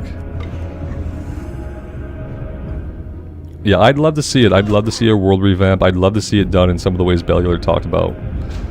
But, yeah, we'll see. If they're gonna do a world revamp, we'll probably hear about it at BlizzCon. If they were planning to do it like 2024, we'd probably hear about it at BlizzCon this year. I don't know. We'll see. It's hard for me to believe that they would do something so necessary and cool. That's the problem with, like, I'm still at that point with Blizzard, where it's like, I've seen all the stuff they've done for Dragonflight, I've seen all the content they've made, I see the content cadence, like, getting better and better. But when I think about them doing a thing that is obviously necessary and would be really awesome, I think, like, yeah, well, they're probably not going to do it.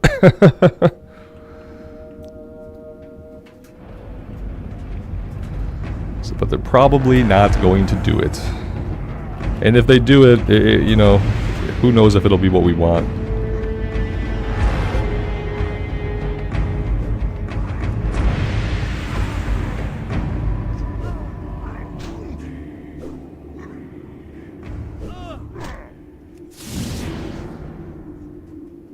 Yeah, Tweety Bird, the rotations suck in retail.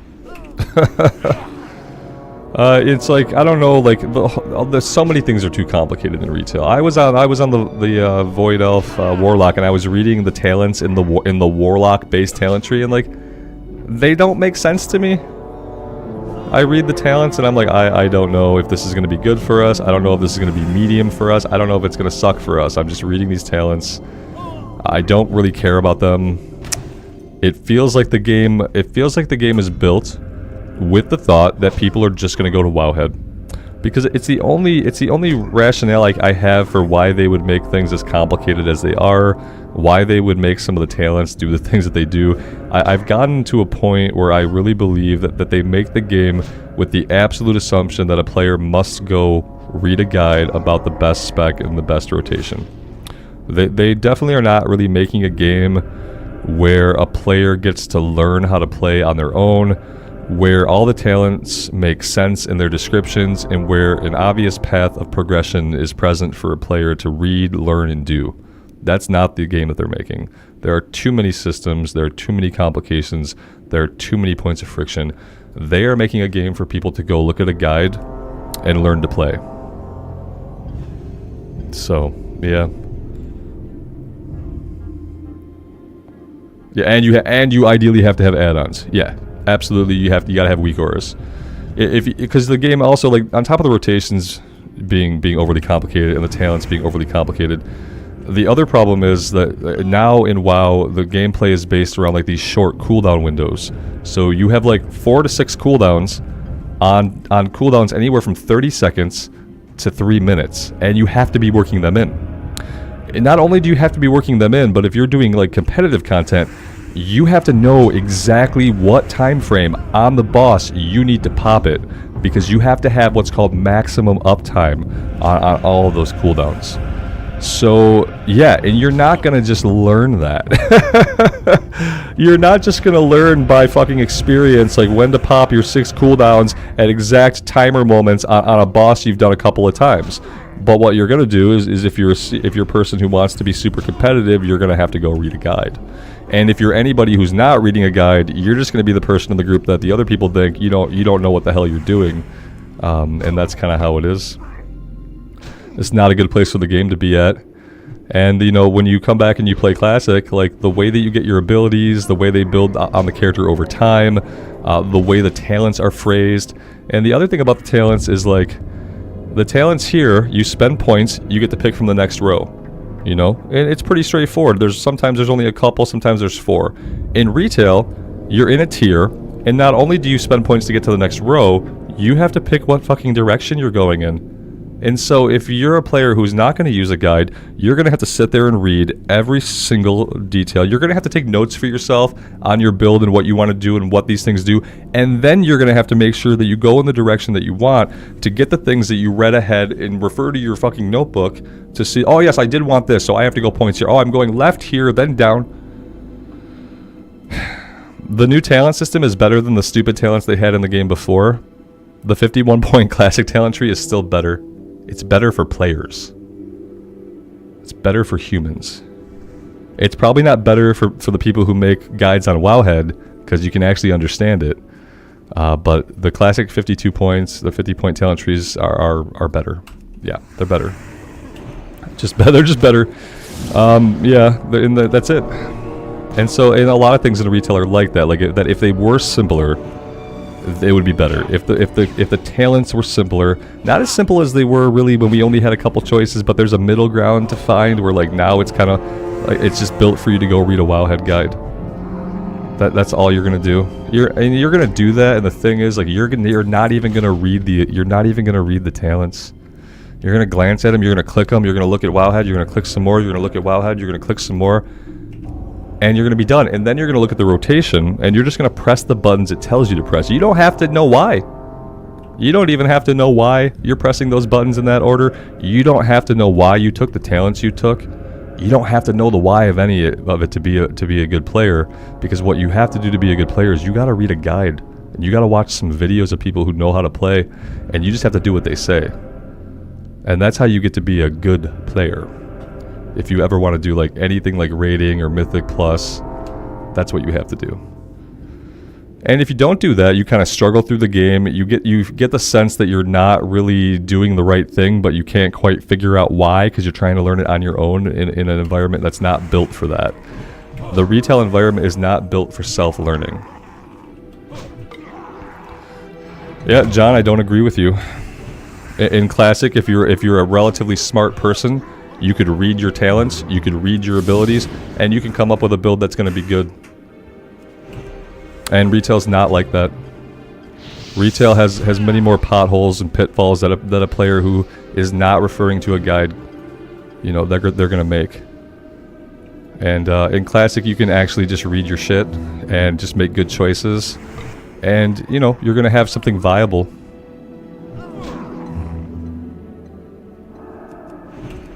I think that there is not a lack of complication in Classic. I think there's the right amount of complication that a person can learn to do well at the game without referring to a guide. Because guess what we didn't have back in the day? We didn't have a lot of guides. We just played the game, we read the talents, we read our abilities, and we kind of figured, like kind of how we've done this spec, which is like a holy power spec that like, we just kind of read the abilities, we figured out like how they work together, how they could compound each other, and then after playing the game for like 50 or 60 hours, I came up with this spec and I really like it. And I feel like the game is set up to do that. The game is set up that even someone as stupid as me was able to read my talents, read my abilities, and I was able to, after playing the class a lot, in a lot of different builds, I was able to say, hey, it'd be really cool to use Sanctity Aura to buff our holy power, while we use Seal of Crusader to buff our holy damage, while we use Seal of Righteousness for holy damage. It came out of here. And it felt good to come up with, and it felt good to enact, and it's felt good ever since. So, yeah, I don't agree that someone can't succeed in retail without referring to a guide. Or in Classic, rather. Sorry. Tent lag. Still got tent lag.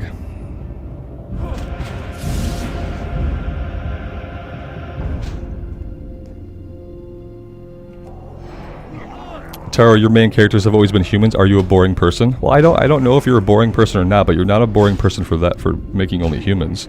It's probably what it is it's easier to relate to a human character because you're a human.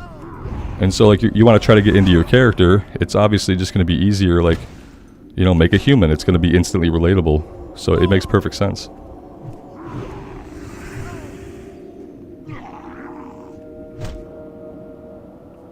I often prefer to play humans or things that have human proportions, you know. I don't often play gnomes and dwarves.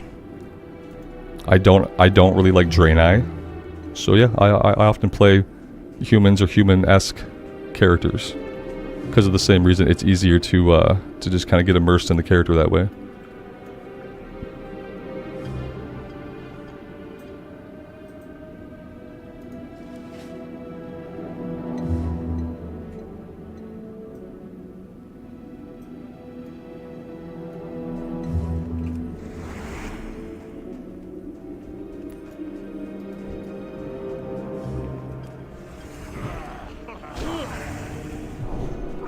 I said a long time ago we might go do a quest, and then honestly I never bothered to even look for quests that we could do. I just have this feeling that we still don't really have any.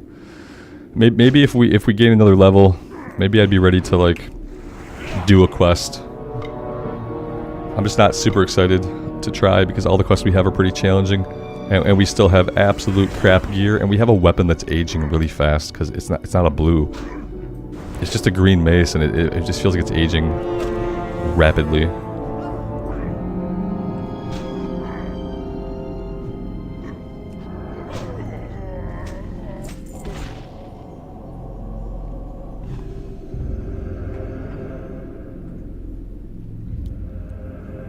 David, I think it just says that you really like dwarfs, man. And I think that's another good thing about, you know, when Blizzard gives people the option to play more classes as more races. It's like, if you are just a dwarf at heart, if the more classes that you can play as a dwarf, the better your gaming experience is going to be.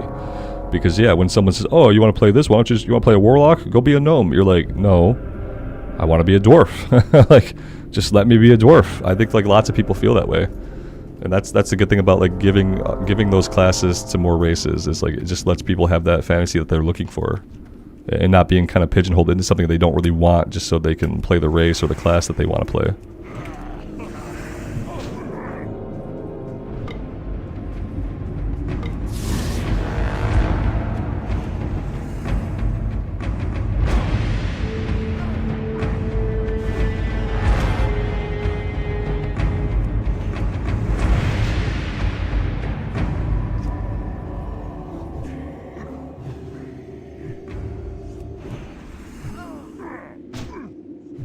I feel like using Flash of Light is basically worthless.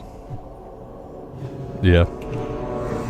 I feel like it's basically it's kind of a waste of mana almost.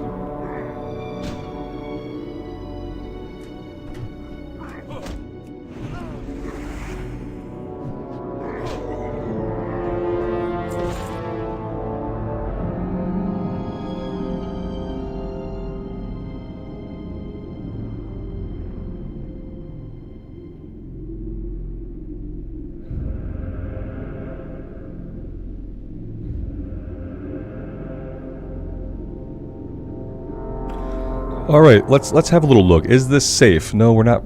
Probably not safe here. But let's have a look in our quest log really quick. Princess trapped. Guys that run really fast, and mages. So no. Frost oil. We can't get that item. Let's drop it. We can't do this one. That's a crafting thing. Let's drop it. Tremors of the Earth. Sign of the Earth. This is from like a roving pack of ogres, I think, in Badlands.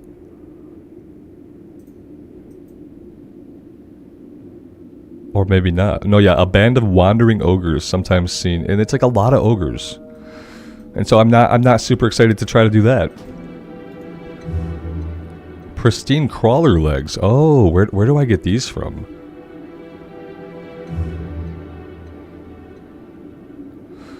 The crabs they have in Dustwallow just won't do. Okay.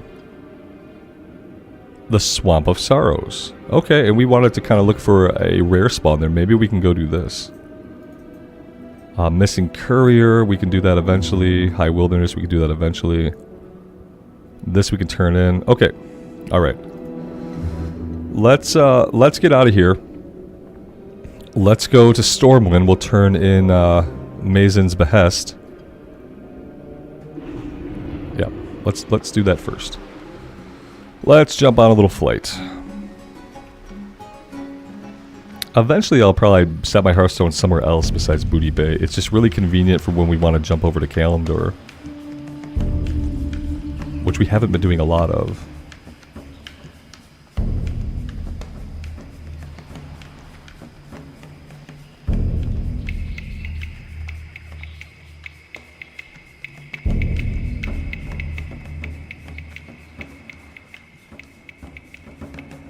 What's on your mind? Hey, good.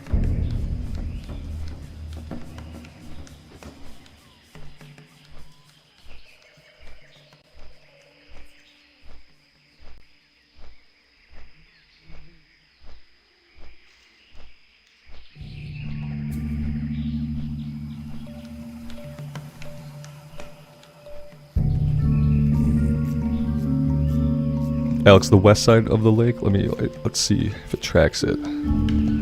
Ah, yeah. There we go. All right, and then so we'll look over in this area for the rare spawn. I can't really see if there's a lake here or not. I'm assuming there's like a big lake here because somewhere here is Sunken Temple. So a Sunken Temple has to be about right here. And then we could check for the rare. And then we'll head over this way. That seems like an okay plan.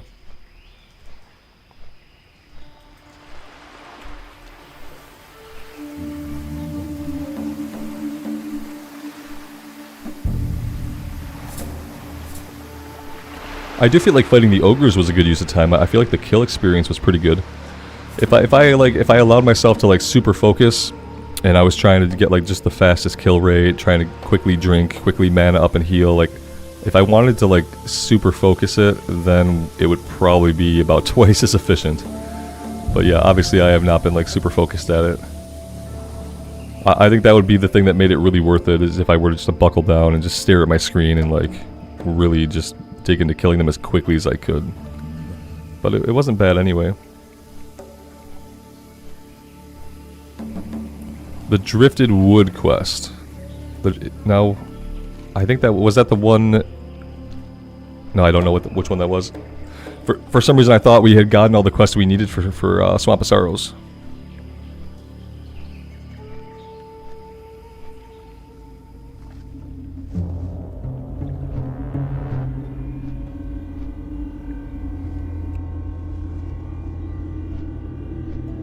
Is it? Well, let's take a look.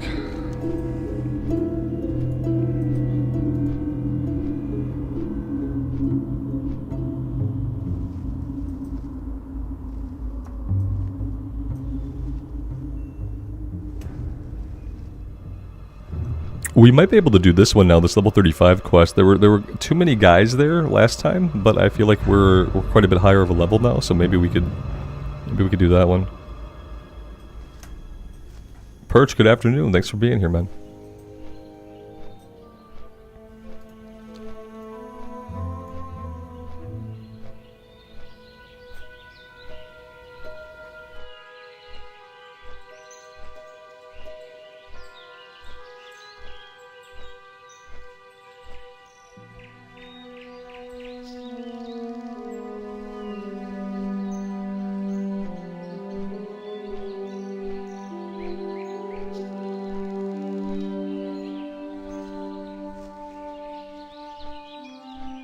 Ah, okay, that makes sense, yeah. So we'll try to do that one. We'll grab it, and we'll see if we can get it done.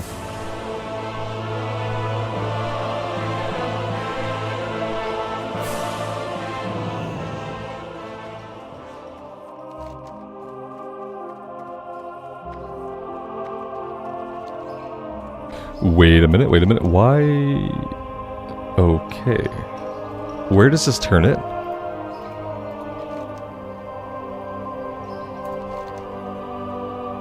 Why am I not tracking this?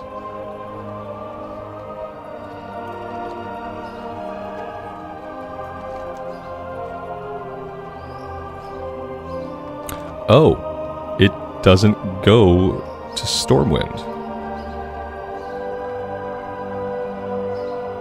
It goes to the Netherguard Keep.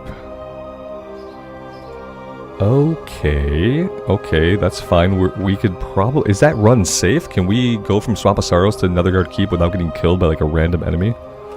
King's honor, friend. Because I don't know. In that case, let's head over to Darkshire. We'll start the run into the swamp. Light bless you. Yeah, for some reason I thought we were bringing it back to the guy in the Mage District, the guy that we got it from. Apparently it needs to go to the... Yeah, that's right. The messenger was trying to get it delivered to Netherguard Keep, but we have to finish the delivery. Okay. It makes sense now. It is safe to do the run? Okay, perfect. Yeah, we'll do that. Mm-hmm.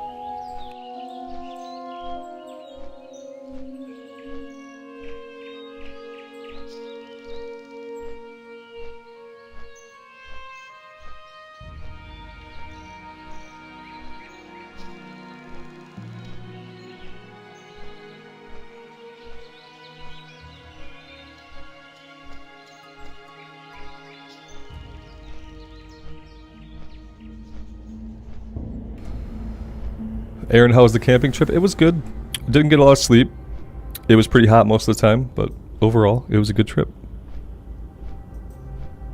I still have tent lag, so like one more night of good sleep should get me totally back to normal. I've been a little out of sorts today. Avoid the horde patrols, Alex. Yeah, that's the trick, isn't it? And I have to remember kind of like where their little base is. They have a little town somewhere, and I don't think we've revealed the town on the map yet, so I actually don't know exactly where it's at. So I'm gonna have to be on the lookout for that as well, so you know I don't wander into a horde camp. That would be a sad way to end the playthrough.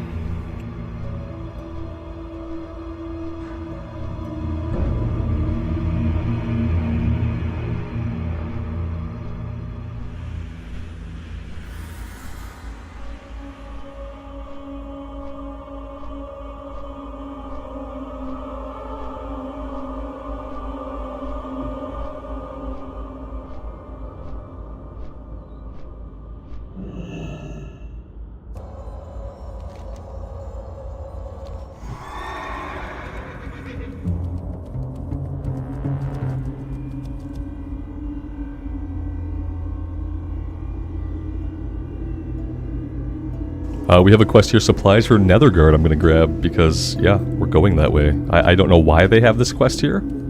It seems like a strange place to have a level 45 quest. Wait a minute. Oh, here he is. Yeah, he just has a quest. What can I do for you? This crate of power stones needs to go to the Netherguard Keep in the Blasted Lands. They won't hold their power for long, so we can't ship them with the next caravan. You must take them, and you must take them quickly. Okay. Alliance. It's a timed quest of some kind. Let's prioritize it. We'll just get it done. We'll go down there. We'll get the other turn in. We'll grab the flight point, and then we'll head back into the swamp.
He can heal himself and put us to sleep? Yeah. If it's an elite, we're not going to be able to fight him. If he's just like if he's just a silver dragon without wings, then I'll try it. But if he heals and puts us to sleep, and he is an elite, then we are probably not going to be able to take him out at this level. We'd have to probably wait like 4 or 5 levels for that. I appreciate the heads up though. It's good to know that going in, because yeah, even if he's just a silver dragon, it could still be pretty dangerous. We'll have to make sure that we keep our HP like more than 3/4 of the way full. We'll have to have a point where we heal up, just in case.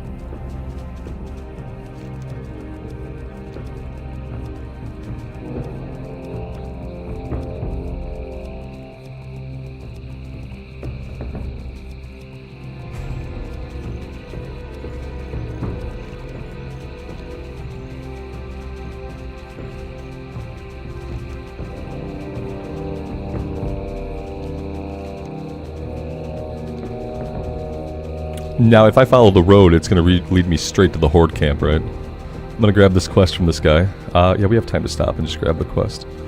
It's not going to cost us any time.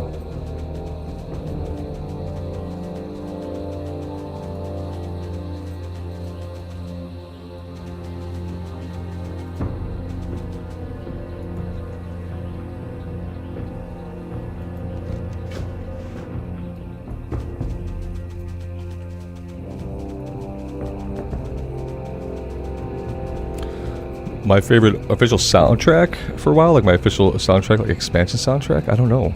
I'm not sure. I enjoy all the music. I'd have to think about that one. But do I do YouTube for a living? Not the way that you're thinking about, no. No. I don't do it if because the question there implies that I make a certain amount of money off of YouTube. Because in your head right now you have a certain amount of money in your mind, like what it is to make a living. And I can tell you that I don't, based on whatever number is in your head. Basically, like the easiest way I can explain it is that I used to be a trading developer for H&R Block, which was a pretty good job for me to have. And I made a living off of that. And I make half of that now with what I do currently. But I love what I do now. And I'm very, very happy with my life. And I basically get to live life like I'm a 12-year-old. So. But no. I don't make a living the way that you mean. But that's not the point. If my point was to make a living, I would have continued to teach corporate classes and to make training materials. I decided not to go back to that, and now I do this, and I'm much happier. Well met. I have an amazing wife, and she makes a living, more than I made when I made a living, and she does this very similar job, but she does a lot more. So she has helped me get to the point where I can do what I love as opposed to doing what I felt like I had to. I'm incredibly lucky. Not everybody is in that kind of position, you know. So, yeah, I appreciate her every single moment of every day.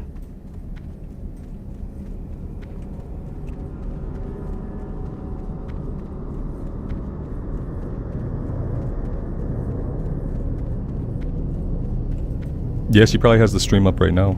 She's playing WoW, like over to my right.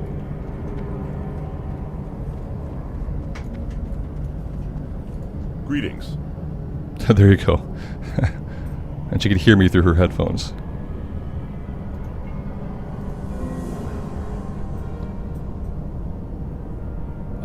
Do I want these? No, not really.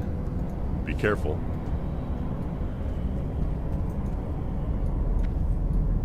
Johnny, it was good. Lots of good things about it. The things that were bad about it were things that I knew. Like I didn't get really any sleep.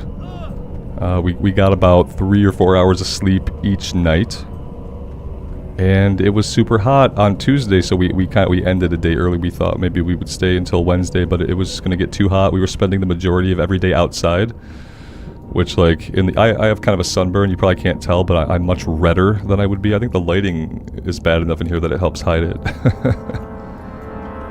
But yeah. Yep.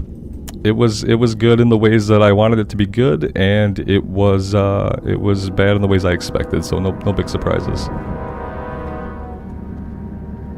Johnny, thanks, man. Oh yeah, I didn't see you. Yeah, you didn't pop in as a color there. Yeah, there you go. I appreciate that, man. Thank you. All right, we got the flight point. Let's head back into the swamp here. You're as red as the zone you're in. Yeah, I feel that red. Yeah. And I use sunscreen. I had a hat on my head like every moment I was in the sun. I had a hat on. So how my head got kind of burned and tan now, I don't know. It's like the UV rays penetrated my hat. So I didn't think it happened. I even put some sunscreen on my forehead, knowing that I was gonna wear a hat. So the fact that like my face got burned just kind of like scares me about how powerful the sun's radiation is. Yeah, it wasn't a bad burn though. I'm gonna tan a little bit. I took some precautions, and because of that, I'm not gonna like be completely burned to where my flesh is peeling off. Thankfully. Yeah, never auto renew, Johnny. Absolutely not. Nope. Fuck auto renew. Yeah, I don't like subscriptions either, because a lot of times like, you know, you just kind of forget about it. The subscriptions kind of like rely on you to forget about it in a way. I don't like that kind of stuff. I like FF14, like they send you like emails like when your stuff's about to renew, like you have to have it on renew kind of, but they will send you like plenty of communications like about your upcoming payments, so that if you don't want to, you have ample time to get in there and cancel it. But WoW doesn't do that, I don't think. I don't think they do. If they do, they're not sending my stuff to the right email address, I guess. Am I interested in the official hardcore servers? Yeah, I am. Very much so. I like all the rules that they put forth for the upcoming hardcore servers. And I've gotten every single character class killed at least once already here on Bloodsail Buccaneers, so yeah. Daniel, thanks for being here, man. I appreciate you stopping by and checking out the stream. That's awesome. Yeah, I am, Marcel. Like I said, I'm feeling good about the official hardcore servers. Yeah, I'm definitely gonna go. We're gonna do one run. We're gonna get the 60 on the first character we make, and then we're gonna see how things shake out. We'll see. I could mount up Tweety Bird, but that would get us somewhere faster. Why would I do something like that? Because of the level 45 starving Snickerfang attacking you, Robert. That's why. That's not a really high level. I kind of expected the enemies to be a little bit more powerful here. No, we got the mount. I'm just not really all here today. I have 10th lag, so I'm still a little bit out of sorts, and I'm bad about remembering the mount as it is.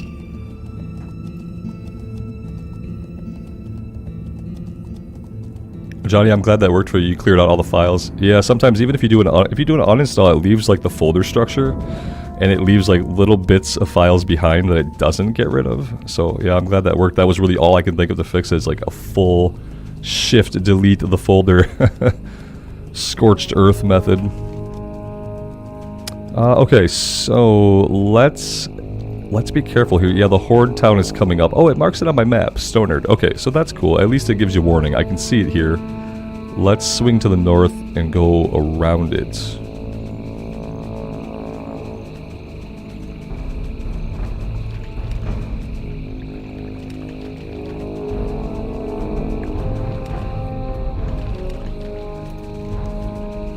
I'd like to get the map reveal so we can just have it on the map. How close do I have to get for the map reveal? Probably closer than I want. Yeah, I really wish it would just reveal my map for this area. It's kind of annoying.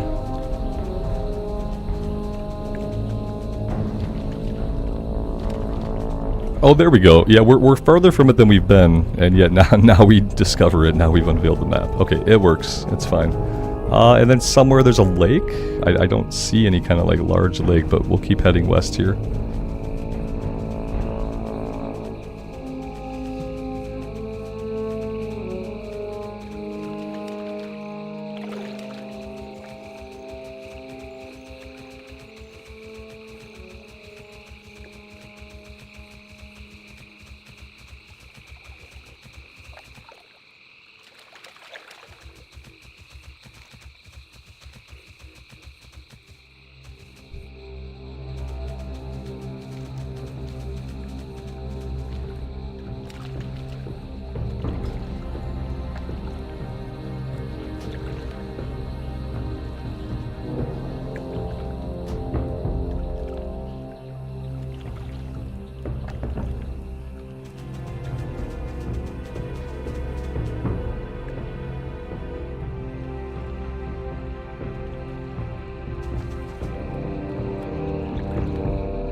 And on mute. Good. Great.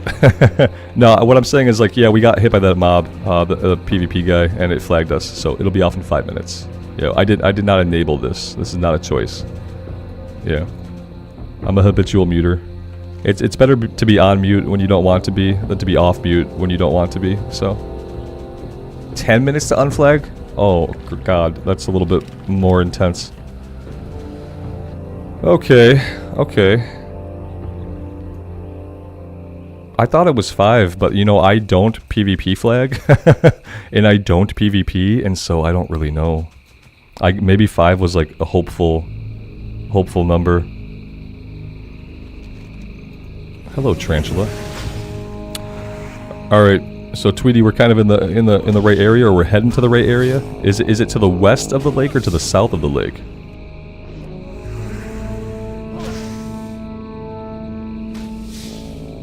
Marlena, I think that Horde NPC that chased me somehow tagged me, even though I didn't seem to take any damage. Like, we weren't flagged until he was chasing us. I don't think it was the quest. Okay, so right around here somewhere, maybe. Do we have a name? What was the name on him? I can do like a slash who. West, southwest, several spawning areas. Okay. So we'll it's a green wormkin, right? Is it one of these wormkin, or is it like a flying little dragonkin thing? Oh, there are stealth panthers out here. Cool, cool, cool. At least they're only level 40. It's a wormkin. Okay, so I'm looking for something like this guy. Something similar in silhouette to him.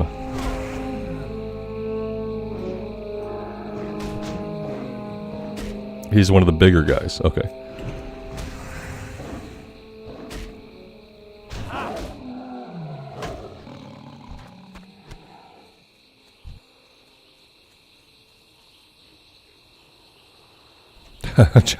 You're gonna log into your level 50 hunter and come find me. When you find me, please just wave to me, okay?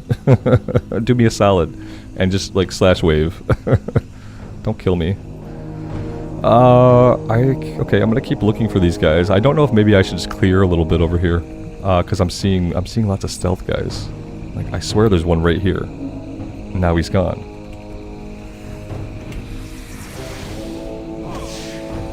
There he is.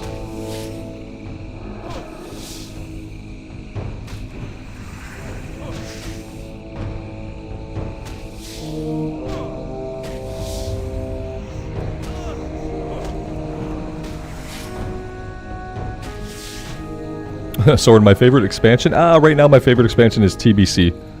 And the only reason that is right now is because I still feel like I got gypped out of my Burning Crusade Classic experience. I really wanted to have more time in TBC Classic. We had finally settled on the Warrior and got the Warrior to like max level in TBC, and then as soon as we started farming up our bold set, like we found out when Wrath was coming out, and then TBC was over basically. Everyone kind of stopped doing heroics and just started waiting for Wrath, and so I feel like we got gypped. And so because of that, I kind of have like kind of a longing for TBC that maybe it wouldn't exist if we had gotten like the 2 years for the classic expansion. More spawns are reported to the west. Oh, Alex, he is an elite. Okay, yeah, if he is an elite and not just a silver dragon, then we're probably not gonna fight him. We'll come back at like level 50. We'll try him. I'd like to see him. Seeing him would be cool because it'd be like proof of concept, you know. But yeah, probably not able to fight him at this level. We'll keep heading west though, and we'll start looking for the pristine crawler legs.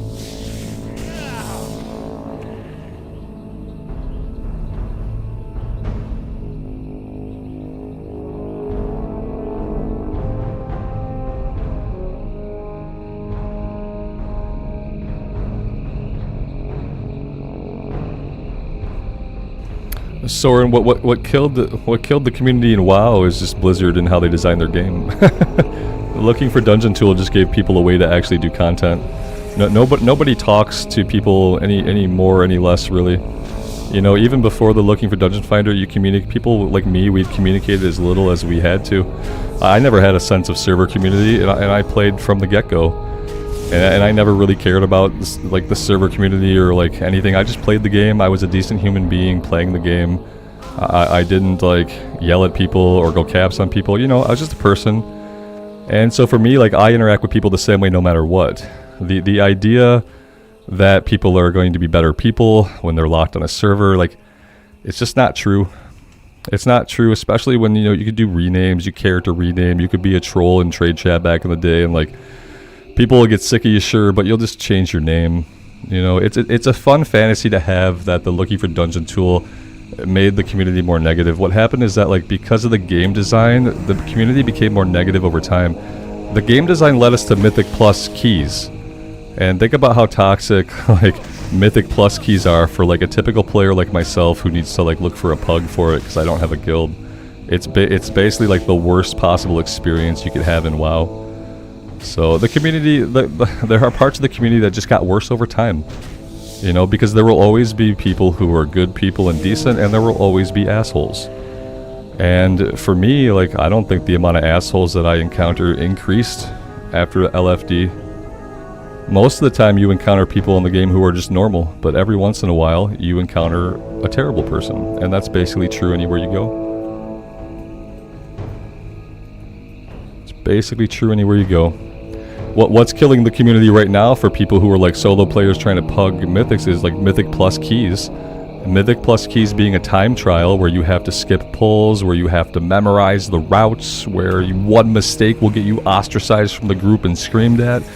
Right now, Mythic Plus is doing a good job of like ruining like the solo 5-manning community. People like me who love 5-mans but just can't engage with Mythic Plus because of how absolutely horrible it is. But the community itself, like at large, is still like basically just decent people. It's just when you try to engage with certain modes of content, like you try to pug Mythic Plus 20 keys, you're gonna have a terrible time. You're gonna have a terrible time. Especially if you're a tank or healer. Because everything that goes wrong is gonna be your fault. It's shit.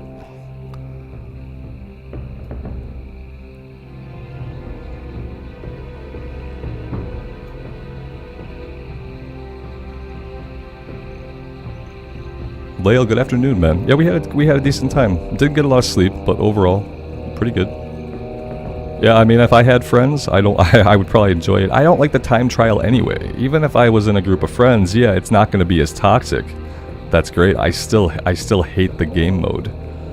And as soon as they came out with Mythics and Legion, like that's when I completely disengaged from 5-man content. And 5-man content used to be like my favorite content. I loved running 5-man dungeons and 5-man heroics. And when I first heard about Mythic, I was like, awesome, a harder difficulty mode on 5-mans. And then to find out that it's just a time trial.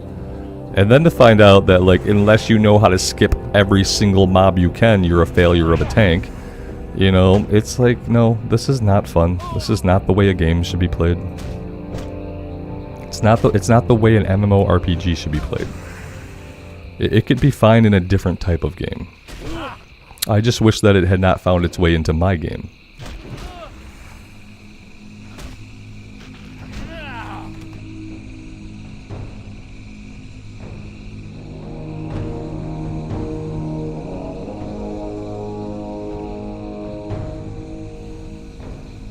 Leo, that's awesome, man. I'm glad you're digging that playthrough. I'm having a good time on it too. I like the Warlock a lot as a class. I think Destruction is going to be super fun. It looks cool. It feels good. That's like the kind of thing that I like about the class. Like it feels good pushing the buttons, and I feel like I kind of know what I'm doing and I'm learning the class a bit. Whereas, you know, when I play like the Evoker, or even when I'm on my max level Shaman, I still don't feel like I'm like enjoying pressing the buttons, and I don't really cycle through my cooldowns. I'm sure like I should. It's like, yeah, but the Warlock seems like, you know, I feel like I'm learning it and it's a lot of fun. So I'm excited to have that character go further in content and eventually be able to do stuff with it at endgame.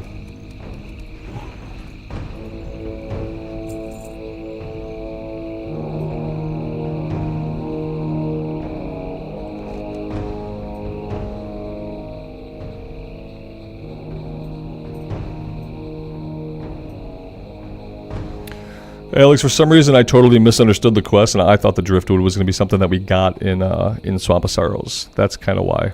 I just like wasn't thinking, wasn't listening, and totally made up what I thought the quest was going to have us do. And for some reason, that's kind of what I thought was going to happen. And I actually didn't see the objective at all when I grabbed the quest from the guy.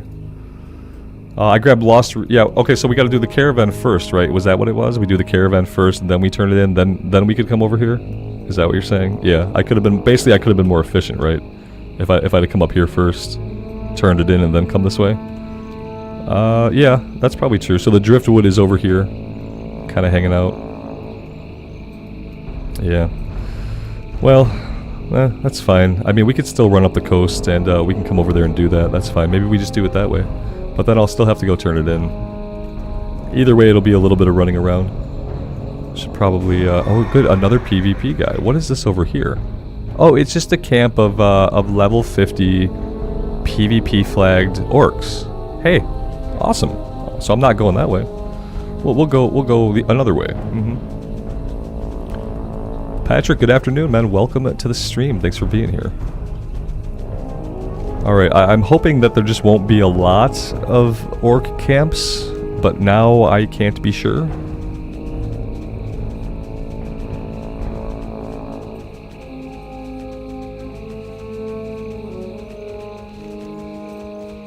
Jordan, good afternoon, man. Welcome to the stream.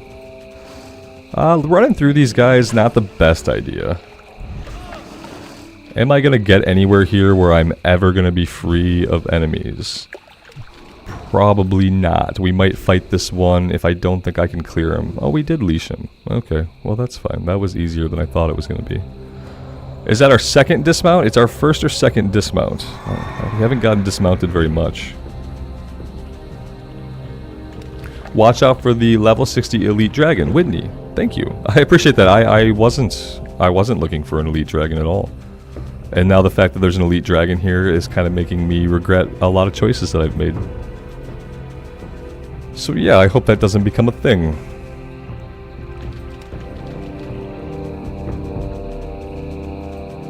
Ivan, hello, good afternoon.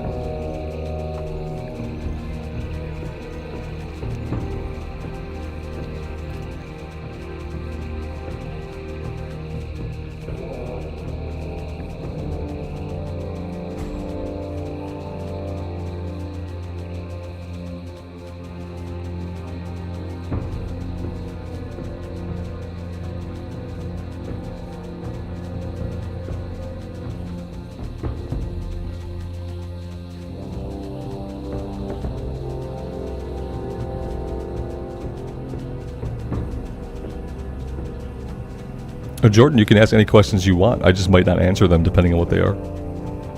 And how interested I am in them.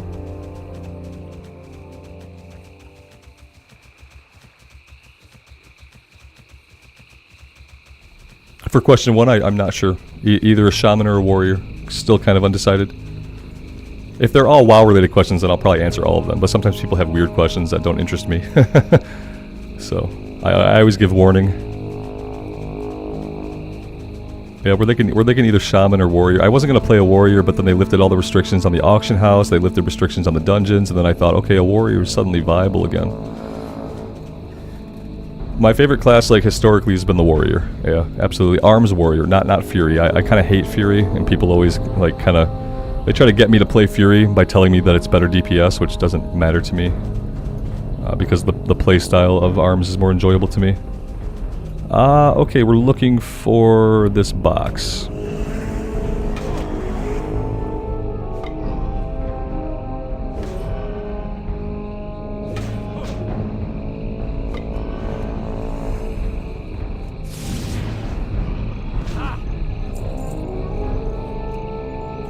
What do we think about doing this this quest here? What do we think about doing Galen's Escape? We are quite a bit stronger than these guys. Is he gonna walk through the camps and just pull all of them? Is that what he does? Is that his MO? So I'd love to be able to get like a low-level quest done here while we're here, but I'm also kind of, you know, maybe we could do it, and who cares? If he dies, we run away, he dies kind of thing. I'm gonna try it. If he does something stupid, he pulls 3 guys, we're gonna run away and leave him to his death. It's not gonna be a big deal. See you around. But we'll try it. We'll give it a shot. Hey, we might be able to take on some of these guys if he can help us a little bit. Yeah, I know. We're gonna try it and see. What can I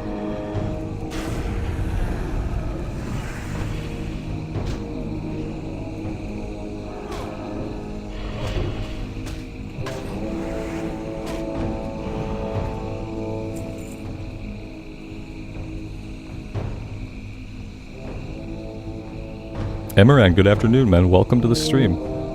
Thanks for being here.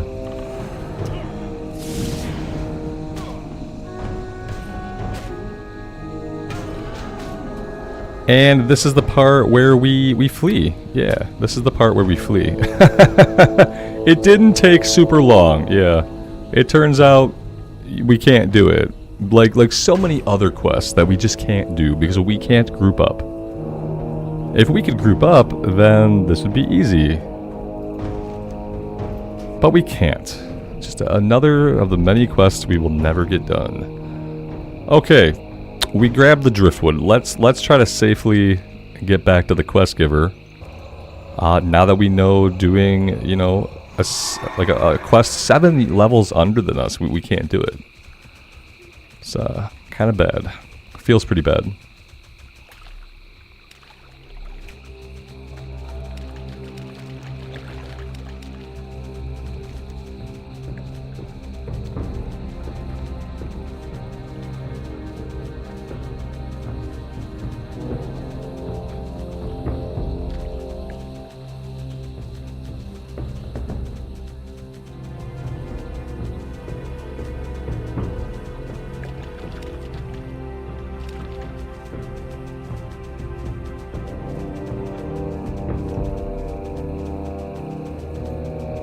Emeron, thank you so much for the 5 gifted memberships, man. That's awesome. That's super generous of you. And welcome to the 5 new people. Now you're actually stuck here, turns out. Will I try the official hardcore PTR? I haven't wanted to play on the PTR. I have not felt any motivation to. I feel a lot of ways about PTRs. The biggest thing I feel is like, yeah, Blizzard wants us to get on there and test stuff, right? They used to pay people to do that. They used to have a quality control department who would play the game to test it out. And I think, like, what would I be interested in testing? Not really anything. And I kind of worry that it'd be just like a time waste because the characters are not going to carry over to the official servers. And I've already gotten so many characters killed that I've spent quite a few hours playing characters that are now gone. So I felt like making a character on the PTR and like playing that character would just be like, basically, it's like consigning yourself to death, basically. It's like, you know, you're going to put like 10, 20, 30 hours into it and it's not going to go anywhere. And then I just don't really want to give any free labor to Blizzard, and like if I start reporting bugs or I start giving feedback, then I'm basically doing some work for them for nothing. I tend to wait till the full release of stuff. I tend to wait to see it when it's out, kind of thing. What I try to do is I try to keep up on the blue posts, so when they make changes or tweak things, I do try to watch out for blue posts so I know like what's going on with the server and what rule set they're adjusting. But I made a level 1 Night Elf Warrior, thought maybe I would get on, but never felt compelled to. Alright, Driftwood, I owe you greatly, an honorable heart beats within you. And now I have another task for which I humbly ask your aid. If I'm ever to reach Nethergard, then I must fix this wagon, and for that I will need wood, strong, dry wood, not the spongy, tangled wood of the swamp trees. Go to the east of the coast, search for driftwood. Okay. This guy's gonna be stuck here until the Cataclysm, no matter what I do. That's the sad part about this situation. It's like, I'm gonna get him his driftwood, but he's not going anywhere.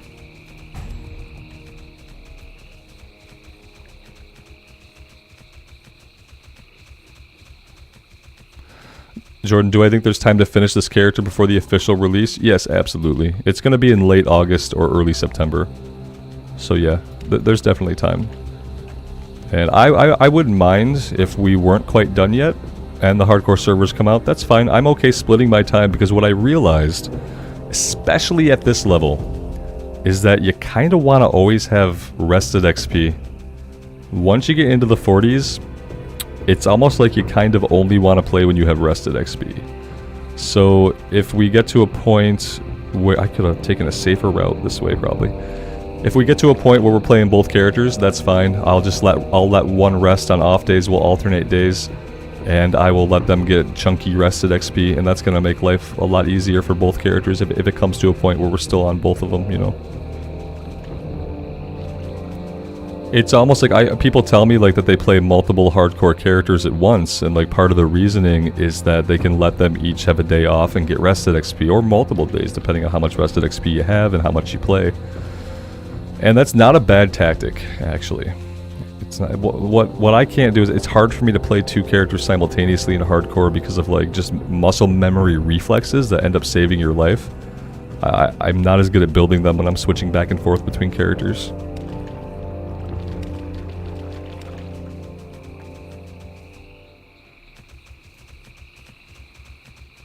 Otherwise, the idea of having 2 playthroughs going at the same time appeals to me. We did that for a while. There was a time when I first started on Bloodsail Buccaneers that I tried to have a Horde playthrough and an Alliance playthrough at the same time. And the characters kept getting killed. And for me, I wasn't sure what to attribute it to, but one of the things I did is I stopped running multiple characters at once to kind of focus on each character. And then I still got a bunch of characters killed, so it didn't fix the problem. So... But it was something that I thought about, like what happens if we're not 60 and the new servers come out? Well, we alternate days and we play both of them. Yeah, Alex, you had the Warrior too. You were going between the Warrior and the Warlock, right? And the Warrior too is like almost level 40, isn't he? So you kind of did that for a while.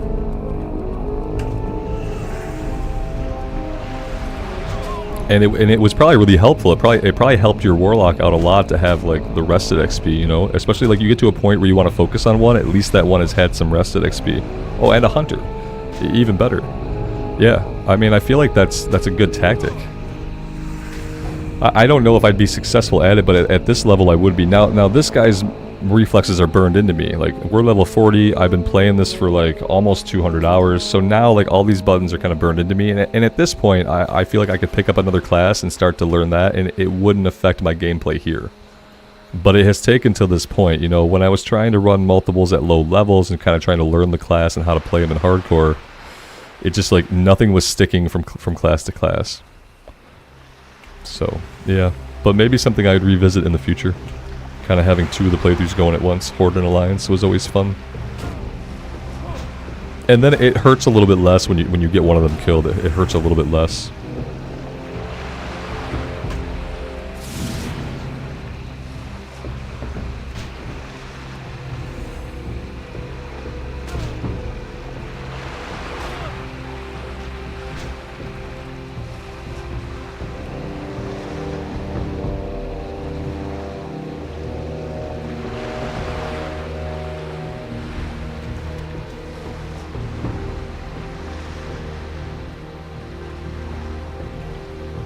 Yeah, I mean, for the official hardcore server, though, I think my plan is one character. I want to do like a one and done type of deal.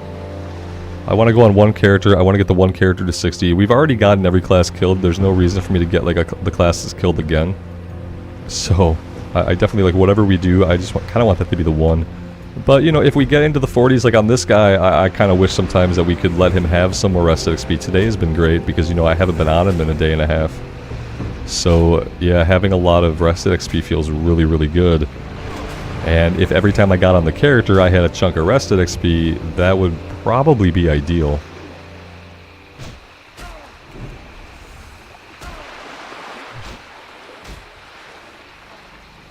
Yeah, and then you have no downtime when you get a character killed. You can just keep going on the other character. And then you have time kind of to think about, like, rolling up another one, but you have something to do immediately. Which is like, go play the character that's still alive type of deal.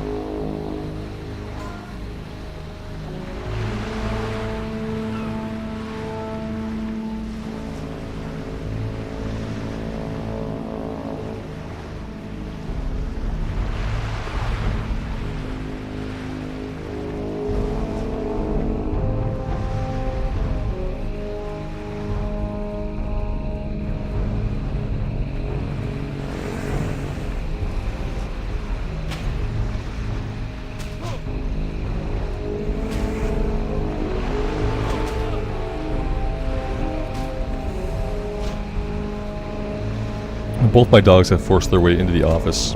I guess the door wasn't latched all the way. And so, yeah, if you hear any strange noises coming from the background at any point, it's probably my dogs, like, wrestling on the floor behind us here. Right now they're trying to be chill, but I don't think it's gonna last.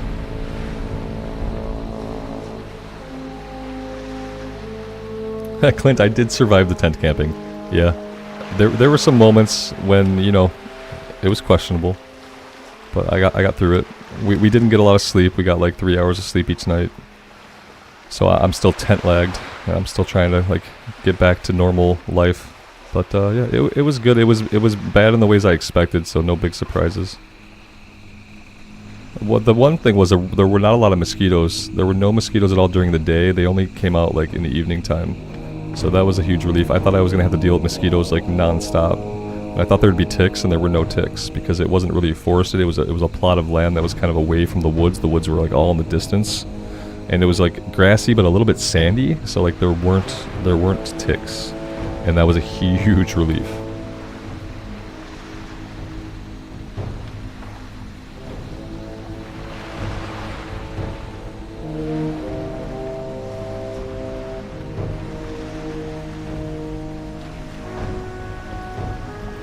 I've probably been clearing these guys. I've been missing a lot of driftwood. I haven't been keeping my eyes open for it.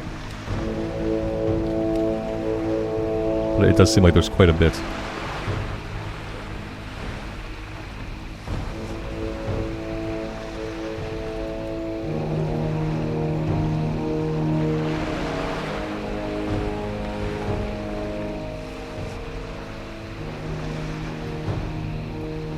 Lael, no, that was the other good thing, is that we weren't near any like big bodies of water. Yeah, that was probably what cut down on like the mosquito population. They came out at night. Like at night, you had to use off spray and make sure you kept your tent closed, etc.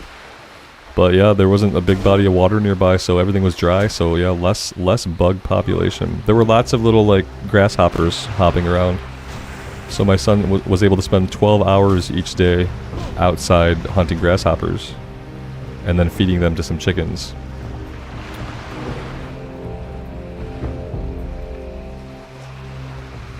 Alex, I don't think we're ever gonna get our cooking up, man. I'm gonna think about it for the hardcore servers if I actually want to do any like professions like that. I feel like I always start them, and then at some point I just lose all interest.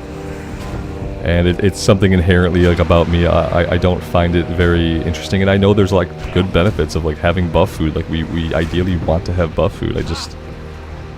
Because basically, like, to do cooking, you have to do your fishing. To, like, make it, like, kind of efficient, you kind of want to fish. And I kind of hate the fishing. Like, I wish I liked it. I want to like it, but I kind of hate it. What happened last time we did that fishing stream was fun to hang out, but, like, what happened was, like, I drank a bunch of coffee and got, like, really wired, and I realized I had nothing to really focus my attention on, so I'm, like, hyper-focused on the little bobbler, and, like, bobbing in the water, and I'm like, okay. So no coffee for fishing. That was not a good pairing. And yeah, I'm like, if I'm in the game and I'm not doing any questing, I really just want to go fight mobs for kill XP. I wish we can get small amounts of XP for profession stuff. If I felt like I was always pushing my character forward, even when I was just fishing, then I would do more stuff like that. If we got like a third of kill experience, you know, like maybe I get 150 experience at this level for every fish I fish up, then I would be a lot more likely to do that kind of stuff. Ah, Alex, that's a good point, man. See, you saved me effort. Yeah, in the official one, we won't need to. We'll have the auction house. Yes, I would much rather, and like maybe it's because I'm lazy. I'd much rather farm on enemies that I can get kill XP from, get the gold, sell the stuff, get more gold, and then take that gold to the auction house and buy the stuff I want. For that kind of thing, you know, I would actually rather do that. We're gonna be an herbalism alchemist, so we're gonna be making our own potions. We're gonna have potions and elixirs and stuff like that. We're gonna do that, but for you know, food and stuff. Now I could use the auction house to level. You know, I could level cooking with the auction house, or I could just buy the buff food. I'd rather just buy the buff food. I think I'd rather do that. We'll see. We'll see how the economy is. You know. The other thing is, this is the other thing. I could get really interested in cooking. Because if we can make money on it on the auction house, then that would be another reason to do it. So I have to think about. I guess I should think about what I want to do economically in the hardcore server. You know, we could sell some potions even. We probably should do that, especially if I want to be able to say like buy decent items on the auction house. Like how right now we really want to go get a better item. And we probably have the gold to do that, but, you know, more gold the better.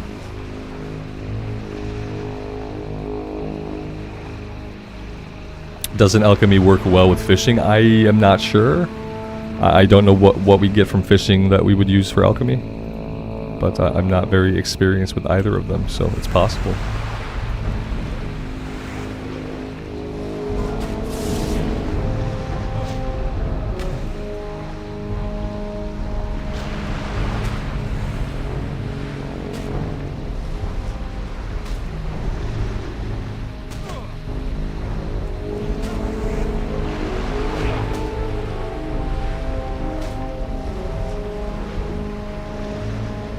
Blackmouth oil. Okay.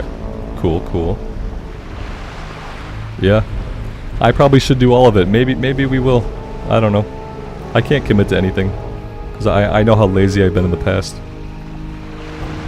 But in a world where I have the option to go to the auction house and like maybe buy some mats to level the professions, like if cooking gets behind, you know, but then like the thing that we can't let get behind is fishing. That's kind of the annoying part, is like I have to keep fishing. I have to fish every day. And I have to ask myself, like, do I want to fish every day?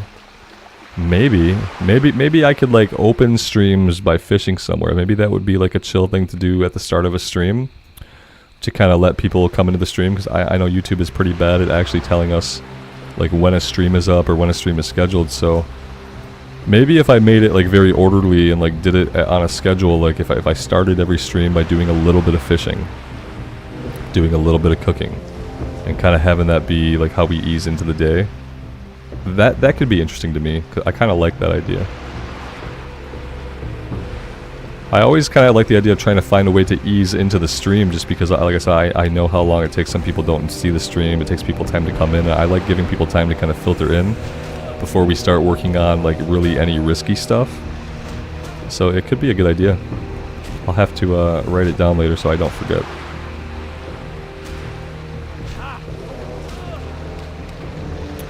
I could probably do 15 or 20 minutes of fishing and cooking before I've had my fill. Yeah, like 20 to 30 minutes. I could probably make it like 15 minutes of fishing and cooking before I'd have to move on and start like traveling to where we're gonna quest that day. Because like I have a low tolerance for it. It's like I'm not sure why.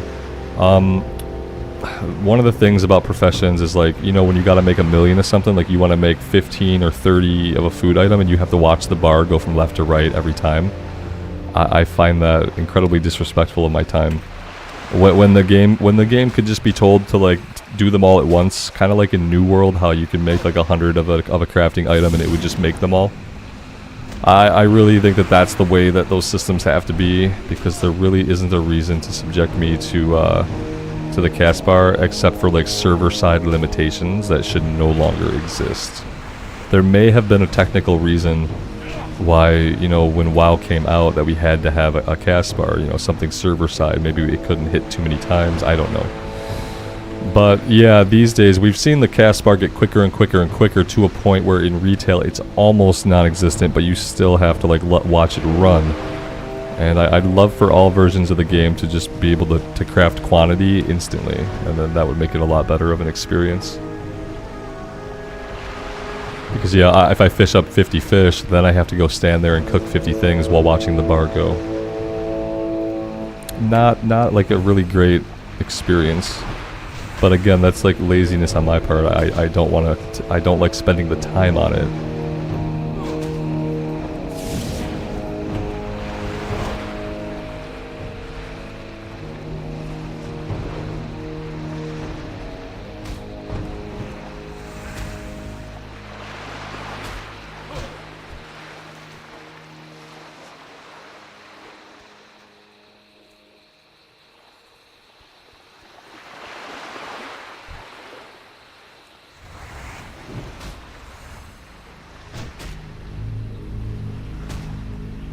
Yeah, you started and walk away. I've done that before too. When I do it and when I'm not recording and not streaming, I will get up and walk away if it's a lot.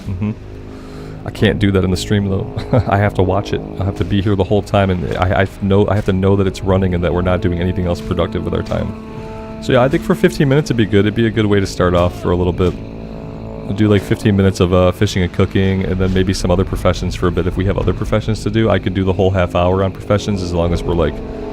I couldn't do a whole half hour on fishing and cooking. Yeah. That's probably not what but I could do the other professions as well. Like maybe we save all of our herbs, and then I could let the alchemy stuff run during that period of time. That way when we set out, we know that we'll be as provisioned as we can be with potions and elixirs and stuff. I'm gonna kill this guy because he's just kind of in the way. Eventually he's gonna aggro me when I don't want him to.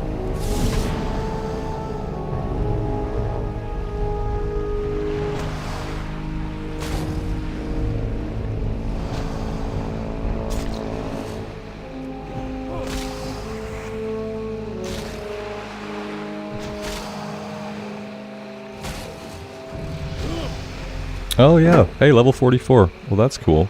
I wasn't really paying attention to our experience. What do we want to do with the talent point? We are probably going in ret. Then again, okay, let's see. Were we putting points in benediction? Is that what we were doing? Or were we at a point where we had to choose what we wanted to do? I don't think we want anything from any other tree, do we? It's always tempting to grab consecration for like some additional damage. Hey, yeah, we're gonna grab this. I think this works well with Sanctity Aura. I think we grabbed this. I mean, I did grab it, so we got it now. Okay, yeah, we're gonna do that. Let's work that. Hey, it'll be like another button to push. We all like buttons. Let's see if we can find a good keybind for it, though.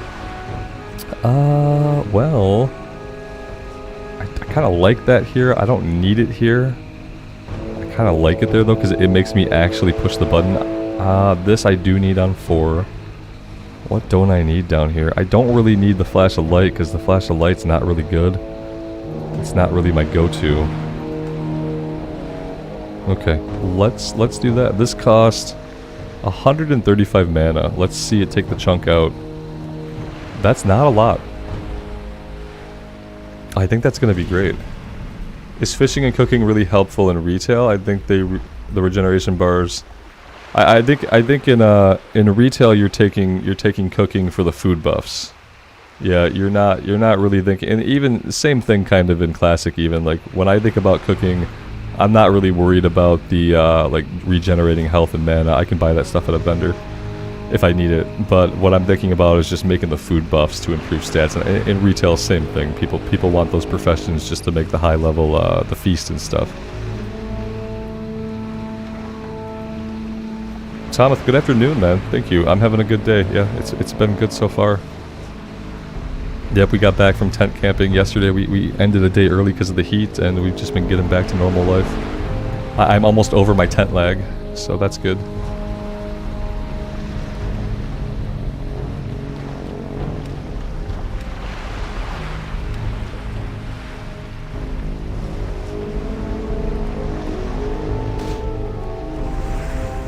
Am I keeping my eyes open for the level 60 elite dragon, Auntie? No. I was kind of assuming he wouldn't be on the coast near the water, unless he's like a water dragon. I thought maybe he would be just kind of in the normal parts of the zone, but yeah, I haven't really been keeping my eye out at all. Not in this area. When we were traveling, I was. When we were kind of cutting our way through the zone and stuff, traveling around, then I was keeping my eyes open, but I haven't been. How was the camping trip, Plastic Nerd? It was yeah, I talked about it a little bit, but I don't mind. It was okay, yeah. There were good parts about it that I really enjoyed, but the actual sleeping in a tent, the sleeping in the tent part was the bad part. the events themselves, like me hanging out with family and stuff, and it was all great, but it was the sleeping in a tent, you know. Yeah, it was the sleeping in a tent that was the bad part, because I didn't get a lot of sleep. I got like 3 or 4 hours each night. It turns out I don't sleep well in tents. Like, I kind of already knew that about myself. So it wasn't a big surprise. We can head back and turn this one in. You know, that was the one good thing, is that there weren't a lot of mosquitoes. It was an open piece of land, and it had the forests were like way back surrounding it. So like we weren't near the woods. There wasn't a big source of water nearby. So no, during the day there was 0 mosquitoes. They only seemed to come out as the evening set on and into the night. So I didn't have to like keep everybody covered in bug spray all day, which is disgusting to have to do all day long. So we were primarily outside hanging out most of the time. So yeah, that was the great thing about it. There were no ticks and there were no mosquitoes for most of the day. It was mainly because it was probably just too effing hot for the mosquitoes to want to be out during most of the day. And then the lack of water. Yeah, the mosquitoes, they don't like sunlight. Yeah, Taxiarchus, absolutely. If like you want to do stuff outside and you want there to be less bugs, do it during the hottest part of the day. Do it during the hottest part of the day, which is like the worst part of the day in the summer to do anything outside. But it's like, as the day gets hotter, there will be less bugs. And that's kind of what, like, I didn't always know that, but we found that out a couple years ago. We used to try to go, like, hiking and stuff in the evenings in the summer. Because our rationale was always like, it's going to be cooler out, it's not going to be as hot when the sun starts to go down. And we did this a bunch of times. And a couple of times the mosquitoes were so bad that the hike just turned into a jog. A jog to complete the loop and get back to the car. Because the mosquitoes were so bad, it was like off spray was not offing them. Because there were just a bazillion of them. And yeah, we then did a little bit of research, and it does turn out that there are many more bugs in the evening time. This guy crept right up on us. Luckily, he doesn't really seem to care about us in any way, which I appreciate. Oh, and look, there he is. There's the dragon. Look at that.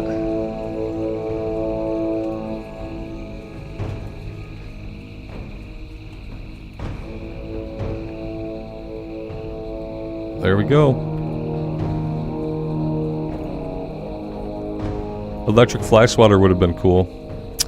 Just for like flies and stuff. Sometimes like a couple of flies got into the tent. It was pretty annoying. My son wasn't like the best at like, he'd go into the tent to get something and then he would not zip the tent back up. And so like many times I came back to the tent during the day and it was unzipped. Which is kind of a pet peeve of mine. Kill it, kill the dragon. No, we're not gonna get any. I'm surprised we got as close as we got without aggroing it.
I can go behind Stoneheart, can't I? That might be actually be the... Yeah, well, maybe not. It looks like I could, but I don't really trust it. So I don't think I'm gonna do that. I don't really trust it. I don't want to get pinned back there and like... I don't want to get pinned back there and killed, basically. We need to avoid you guys. These were the guys that chased us before when we got PvP flagged. Maybe he hit us with like a ranged attack with the torch. Maybe that's what got us flagged.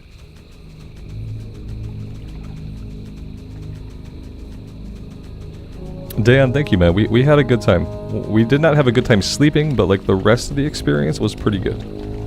Yeah, it was like only the sleep part that was the heat for me. Like I hate the heat, so it got hot, man. Like if we weren't in the shade, we were outside. We were outside hanging out most of the time because there were just so many people. Like, yeah. So we were outside, and like the heat was bad, and the tent sleeping was bad. Everything else about it was good. If it had been like something that happened Labor Day weekend instead of happening on 4th of July weekend, it probably would have been a lot better for me because the temperatures would have been a lot cooler. I got a little bit of a sunburn even though I took precautions and made sure to like wear sunscreen and stuff. I still got a tiny bit of a burn. It's more of a tan, but like my skin is a little tight. I don't like letting the sun irradiate me. So that was like one of the negative things.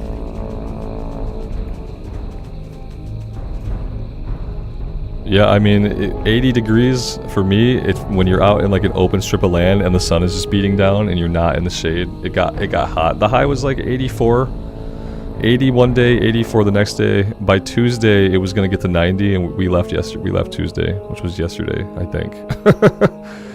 We left on the day it was going to get really hot because it was already really hot and the temps were going to keep going up and it was just going to be too much. And then the thing about the tent at night is like the tent during the day would be super hot and at night it would be super cold. Jim Williams, thank you for the membership, man. Thanks for being here. I appreciate that. So yeah, in the day it was too hot. You couldn't even really go hang out in the tent. And then at night it got like super cold. Colder. It said it was like 60 or 58, but it felt really cold. We didn't really have what we would need to have for those kind of cold temperatures. And then what I didn't realize about tents is that they collect dew and the walls of the tent at night get moist. So you can't have anything up against the sides of the tent. You can't touch the sides of the tent overnight. It was cold and moist, and that's not two things that you want to go together.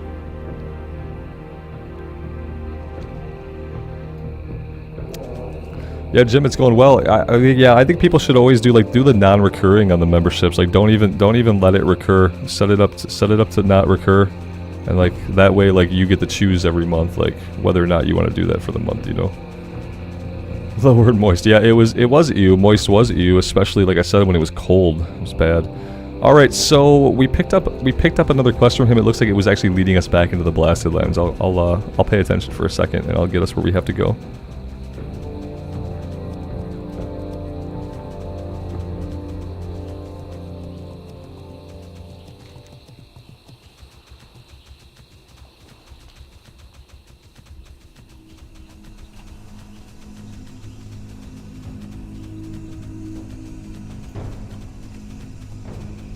And then, yeah, by the time we came back home now, it's 90 degrees here today, back home, which is like a few hours south of where we were at while we were camping. So now the heat is here, but now at least we can hide inside. And I plan to be hiding inside, like, for a while. I got all the sun exposure that I need for, like, a while. Except for, like, you know, I like to go outside and shoot basketball when it's cool out. But, like, as far as spending substantial time outside, I'm good for a while. It's gonna be a long time before I'm ready to, like, be outdoors away from home for any length of time. Yeah, exactly. Time to stay inside. Hibernate till autumn. Yes. Yes, exactly. I don't plan on there being really a lot more tent camping going on during the summer. It'd be nice to maybe, like, take some lessons learned and try again, like, in the autumn. But the main problem was just the lack of sleep. Like, I don't sleep well in a tent. And I even took some melatonin thinking that would, like, be a sure thing, you know. And it wasn't. It was not a sure thing.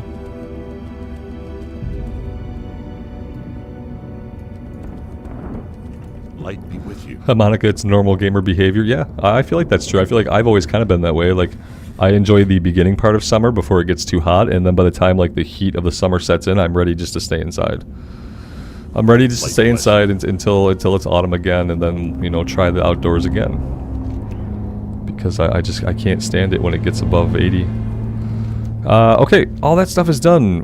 What am I missing? Did we get it all done? Am I paying attention? Yeah, I think we did everything we can do here for now.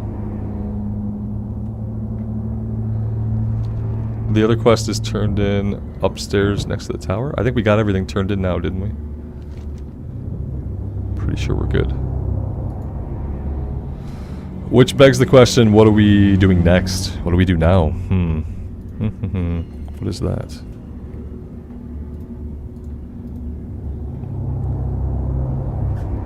I need to get rid of that quest. A sign of hope. Ah, there it is. Sign of hope. Safety first. Return the modified Sephorium booster to Razik in the Shimmering Flats. We can do that soon. This stuff I want to be, like, level 46. I don't know how that's going to happen. I don't know how we're going to get level 46 without doing this stuff, but I don't really want to do it until I am level 46. So we're in kind of a weird spot. While the favor for Kazakh we may or may not be able to do soon. The High Wilderness, we might be able to do this. The Warlocks and the Shamans are going to be the sticking points, because I think the Shamans are going to heal.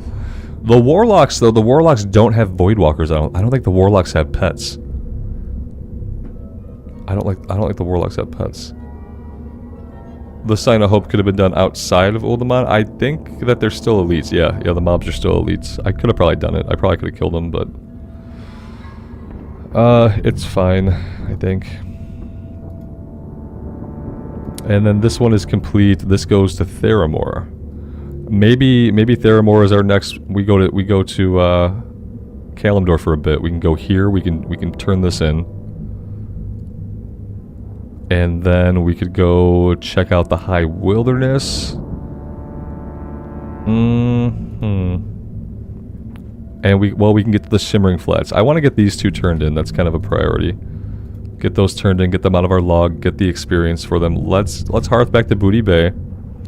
And then we'll jump on the boat over to Ratchet.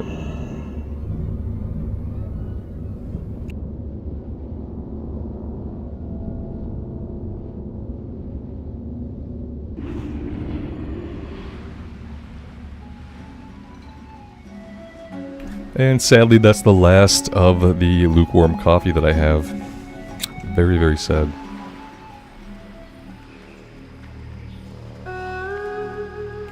That was the other thing. I didn't drink a lot of coffee while we were camping. Yeah, serious coffee deficit. My wife just brought me some meatballs, and I'm probably going to be eating these meatballs soon. I want to make this boat, but I don't know if it's going to happen. We've caught the boat so many times when it's been like this. Like, one of these times we have to miss the boat. We've been too lucky. Except I think we're going to make it again. That's incredible. Okay, cool. So what I'm going to do is I'm going to go dark on camera. I'm going to mute myself. I'm going to munch on some meatballs here. And I will see you guys in a couple minutes.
Yo!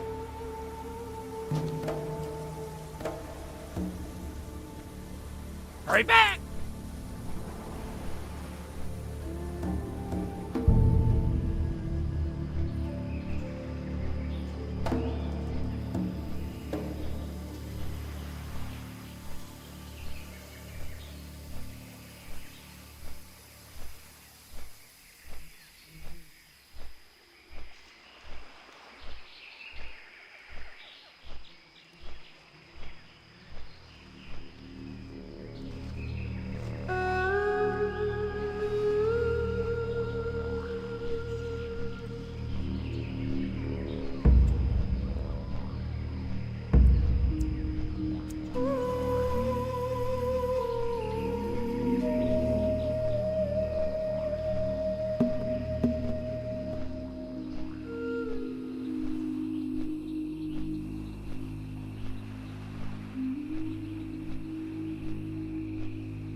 Thank you guys for being patient. The food has been demolished. It was delicious.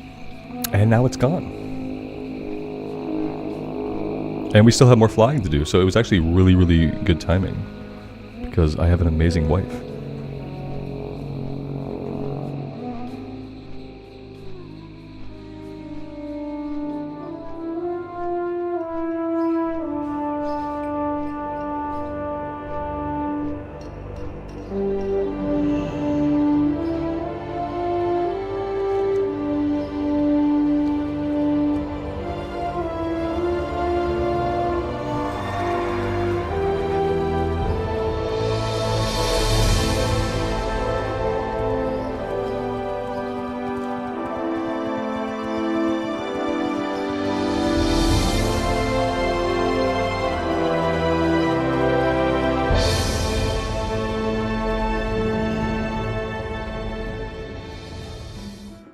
are you? Safe travels. That's actually a really cool looking robe. It's like, it almost has like depth to it, and like the cross stitching on the front. I don't know if I've ever seen quite that effect on a piece of classic era gear. That's really, really cool. Huh.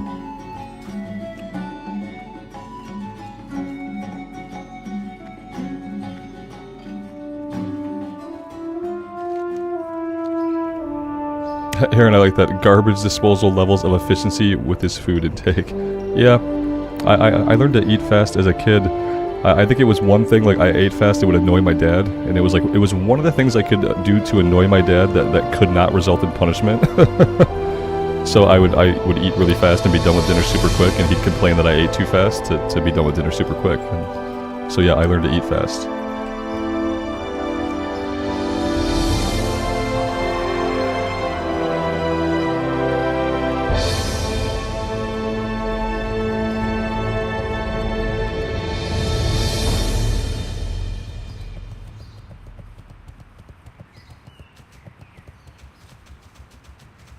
What can I do for you? Be good. Alright, and now we will go to the Shimmering Flats, and we'll turn in the one down there, and then we should be basically caught up with all the little breadcrumbs, right? Let's take a look.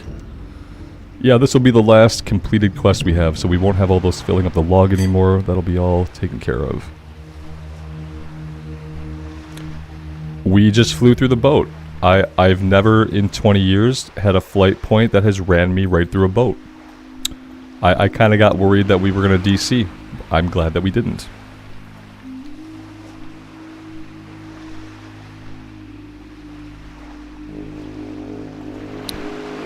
Clint, you had a nasty first grade teacher who would grab your tray and toss it as soon as the lunch period was over? Damn. Yeah, schools used to be different, didn't they? Schools used to be different. That was it. Now they just don't care if your kids eat. They give them a half hour, and if the kids spend all the half hour trading Pokemon cards to each other, they don't give a shit. They're just like, okay, it's done. They do the equivalent of dumping the food out. They tell them to like be done, and they usher them out of the cafeteria. They're not as rude about it. But yeah, so what happens now is like the kids don't learn to eat fast. What they do is they just don't eat a lot, and then when your kid gets home from school, you have this cranky monster who like has been really, really stressed the whole day trying to work and also has had no food intake. That's how schools are now.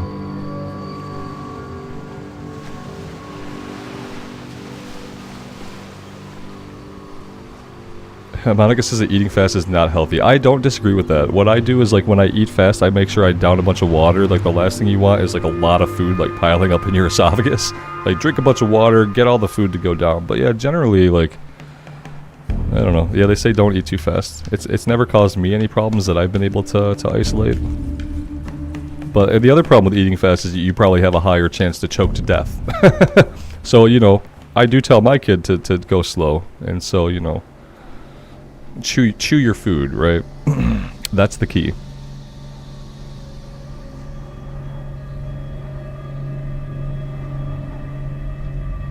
Dominic, why don't I use the voiceover AI add-on? I've tried it before. It seemed pretty cool. I would definitely say like anyone who wants to have the quest read to them should use it because it's a really good add-on that actually sounds pretty good for being AI voice. I don't use it because like in the past Blizzard has shut down other AI voice add-ons.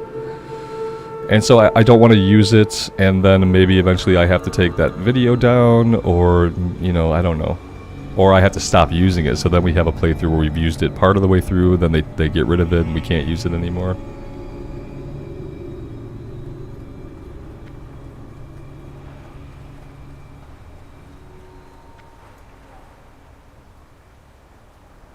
Yeah, I mean, basically, like, half the stuff that we come up doing, we find out later in life is unhealthy. Think of all the shit, like, all the food and stuff that we have eaten, you know, they keep changing, like, dietary requirements for human beings, and like, they don't know.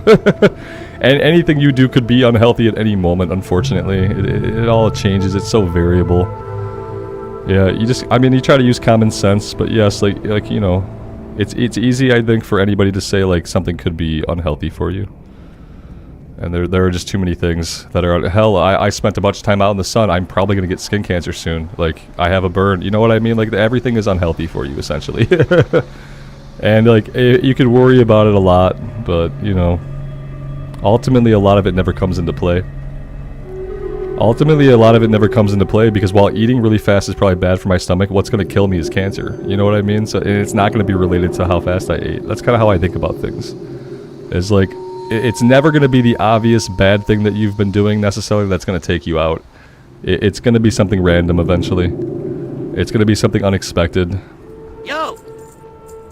And so it's good to have healthy habits, but when it gets into the nitty-gritty of like every little motion you do with your body could possibly be unhealthy, it's like I can't track all that. I can't track it all.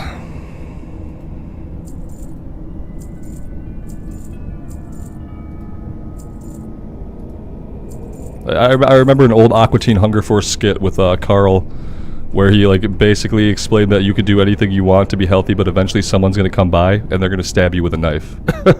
He's like, I hope you're ripped. I hope you got some big guns for when somebody stabs you with a knife.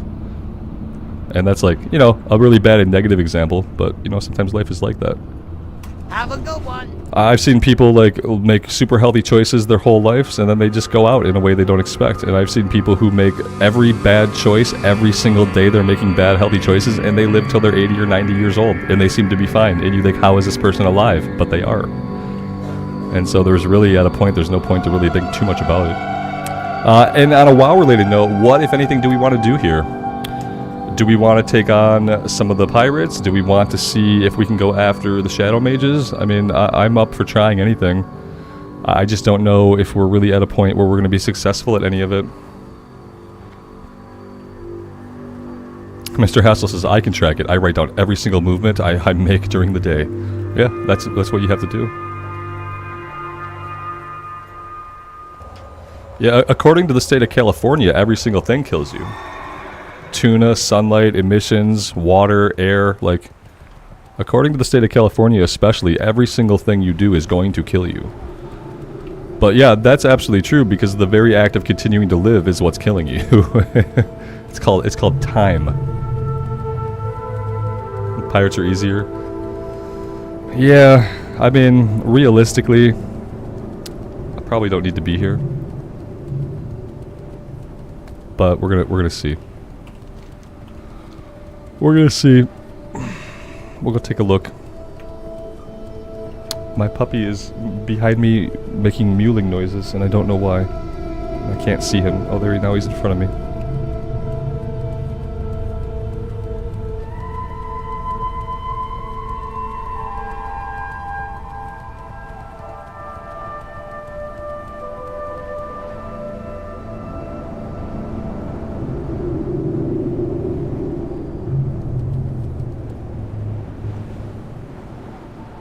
Do we get anything good at level 44? Like, I would be interested in training if we get, like, anything that's going to up our damage. But if it's not really going to up our damage, then I'm not super hot about it. Laylas, who gave the state of California all this authority? Yeah, exactly. Who wants to hear it, California? Nobody wants to hear it. I like tuna sandwiches. I know mercury's bad. The state of California just wants to judge us. That's all. And the thing is, they don't even have any authority. They're just like, hey, guys, just so you know, we, as the state of California, are pretty sure this is going to kill you. We can't do anything about it. Can't get it taken off the store shelves. Can't do anything about it. But we just want to let you know that our science says that it is killing you. Have a good day.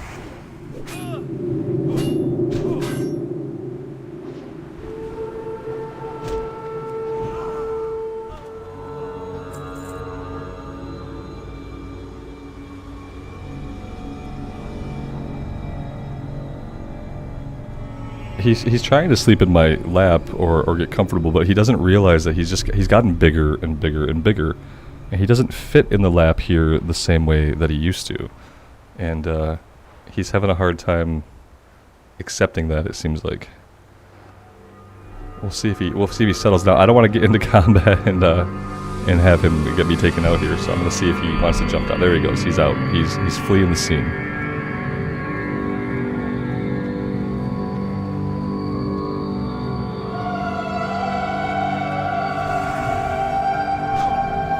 Yeah, and when I'm not in the computer chair, like I'm fine to have him in the lap, but it's like in the computer chair, like he's not fitting in my lap in the chair with the desk how it is, and he wants to though. It just isn't really working out.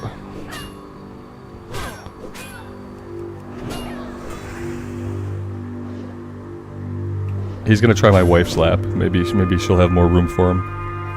Her chair is a little bit wider than my chair, so he might be able to get comfortable over there. She also doesn't have a microphone arm, like where he kind of wants to be sometimes.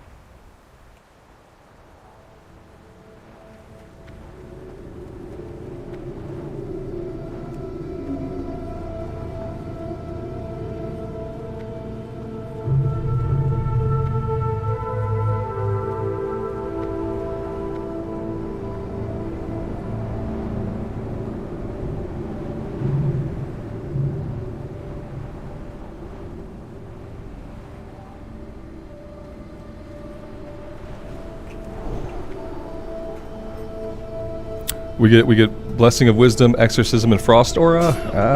Yeah, those are the kind of like unexciting upgrades that I. Oh, Hammer of Wrath. Hammer of Wrath. Hammer of Wrath. Execute.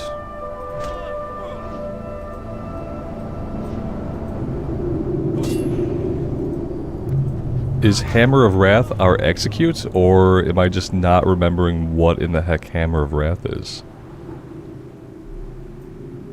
Paladin. Oh, I didn't know that existed in Classic Era. Okay, well that would be cool to have. It turns out that'd be really awesome. Unfortunately, we are in Kalimdor now. Do we have a Paladin trainer anywhere else? Was there a Pally trainer in Theramore? There is a Paladin trainer in Theramore. Okay. Alright. I've been convinced.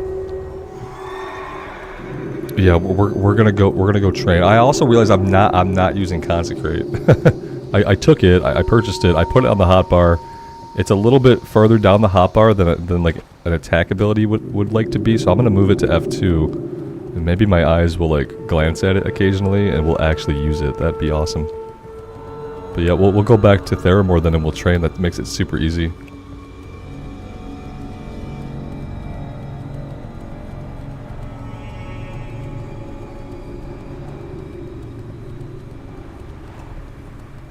Loopsa, good afternoon, man. Thanks for being here.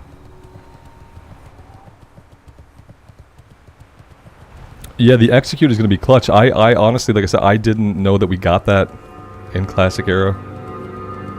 I had not contemplated. I thought we had all the attack buttons that we were going to get. And that's kind of why I grabbed Consecration, because I'm like, oh, it would be nice to have another button that can deal some more damage. Still a good pick. I think with the Holy Damage build, it's still a really good pick. And yeah, having Execute will make this, it's kind of a game changer. Yeah, it's going to be good. Great to meet you. See you soon.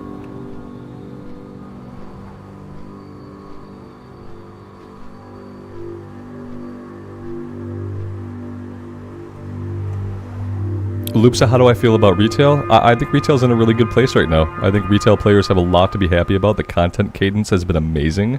Even on like the 0.5 and 0.7 patches, we've been getting like lots of new content.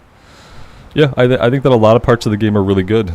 I've had trouble like finding a way to enjoy solo endgame, but it's mainly been because the classes I've played, the Evoker and the Shaman, I don't like pressing the buttons. It turns out that I don't really find their rotations or buttons very fun, so the Destruction Warlock seems amazing. I'm having a lot of fun pushing those buttons, but overall, retail's in a great state. I'm excited to keep playing the Warlock and to hopefully get to a point where I can find a way to engage with this solo endgame I keep hearing about. It's going to have to be a solo endgame that does not include any kind of 5-man content, unfortunately. But I think we can still find ways to enjoy the game and have a good time, because it's in a really good spot right now.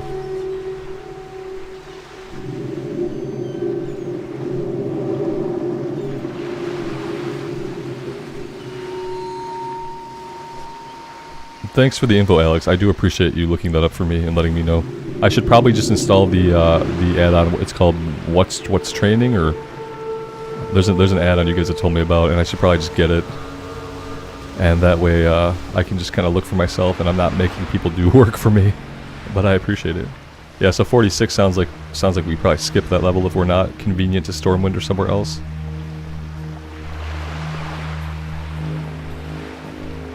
Level 44. Yeah, I don't think 45 is a milestone. My next milestone is going to be level 50. That's the next big milestone in my mind.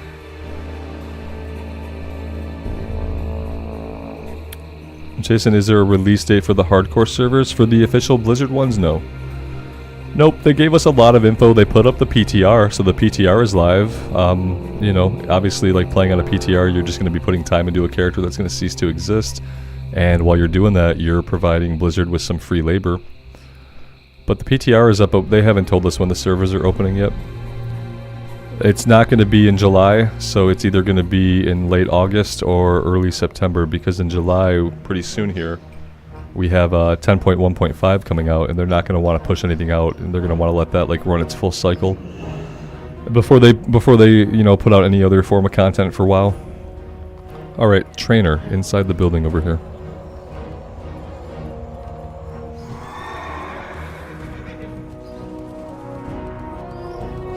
Monica, I do appreciate the backseat gaming and the help. Yeah, definitely.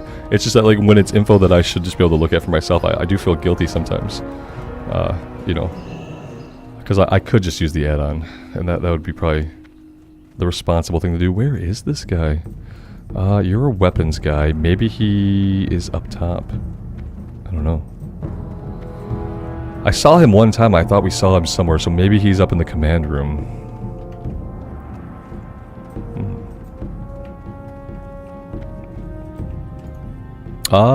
Well, that's a warrior trainer. Is this guy just outside? Is he standing outside? It has become apparent to me that he's probably standing outside.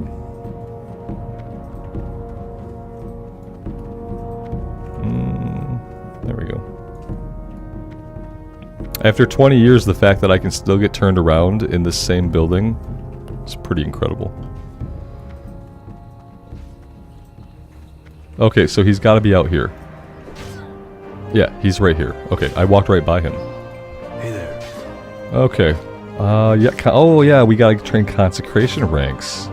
Rank 2, rank 3. Okay, so we needed that. It would have been pretty useless, I guess, at the rank it was at. Blessing of Wisdom 4. Exorcism. Hammer of Wrath. Alright, hey, that's gonna be great. 20% HP or less. So if they have 20% HP or less, we'll be able to hurl this hammer at them. That's going to be great for runners. Frost resist aura rank 2. Okay. See you around.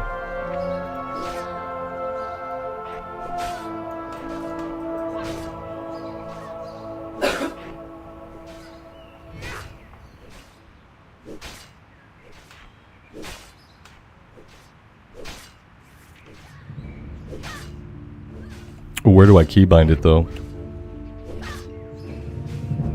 I don't know. I like all my keybinds. I could replace Blessing of Freedom, but then, you know, I'm not going to be able to use Blessing of Freedom. I don't know.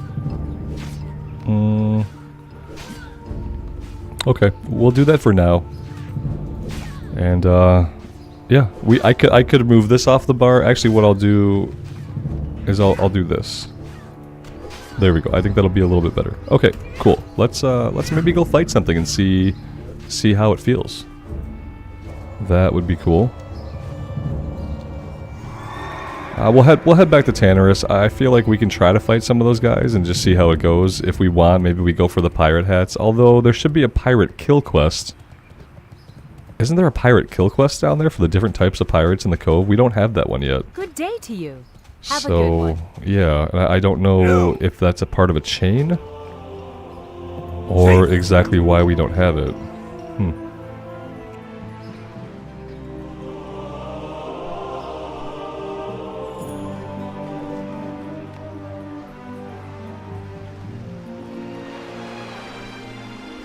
Alex, I could remove the basic attack. You're right. Oh, I'm so reliant on it sometimes. I like having it there. It's gonna feel weird if I get rid of it. Okay. It's gone. I got rid of auto attack. In that case, I'm gonna have to start rewiring my brain a bit, and this is why I haven't done this yet, because now I have to do a little bit of retooling with my brain. 1, 2, 3. Let's move this here. That avoids anything else from having to change. And then we can put this over here, and we can put this back down. Okay, 1, 2. See, I don't know. We'll see how it feels. Yeah. I kind of like having auto attack on my bar, but we'll see if we can make it work without it.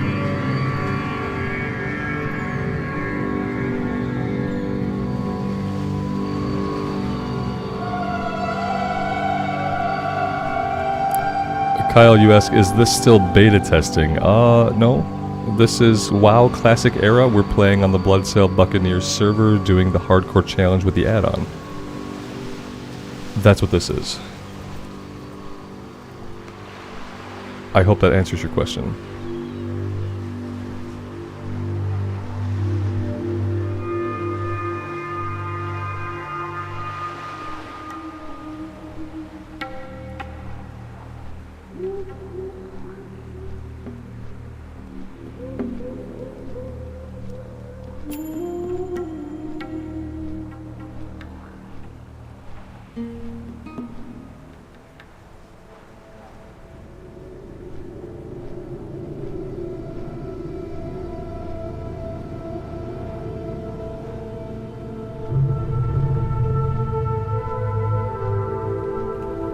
Canon G, good afternoon, man. Welcome to the stream. Thanks for being here.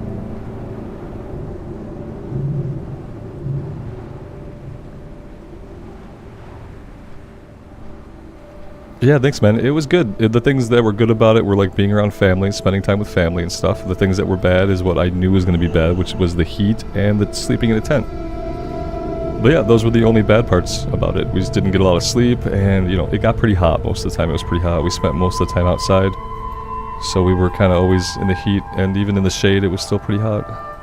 I'm not a big heat person. I'm not a big sunshine person. I kind of like it to be cool outside. All right, let's just run out, and I want to fight some stuff, and I want to see how Consecrate affects our kill rate, and I want to see how this new Execute affects our kill rate. As far as these other guys, Troll Temper, yeah, we can't really do any of this other stuff, so I'm not going to bother checking it out right now. Let's just get back out here and see what we can do.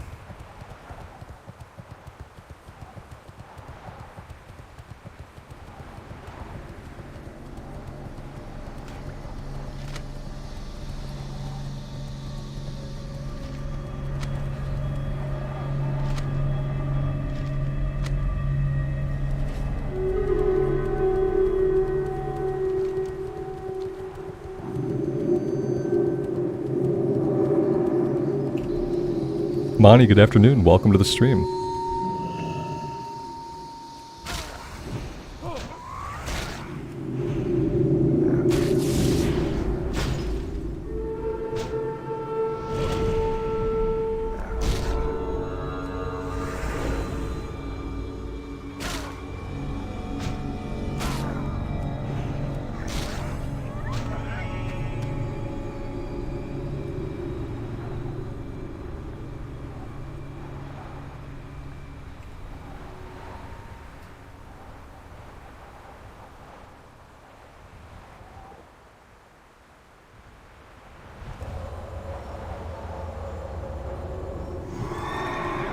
I didn't get the execute prompt. You know what I have to check?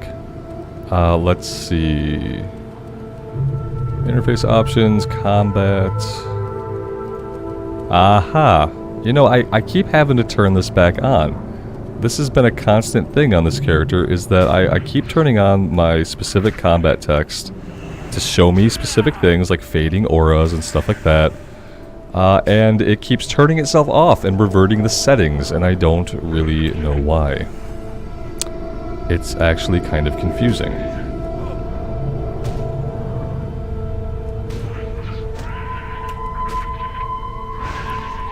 Oh god, it's a cast.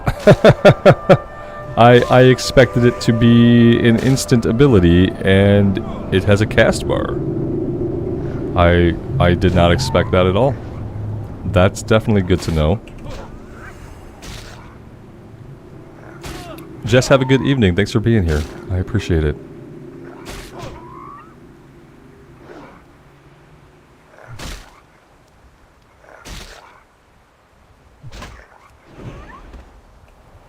Joe, you died on the last boss in Nexus. You gotta jump. You gotta jump constantly. Like this. See? That's it.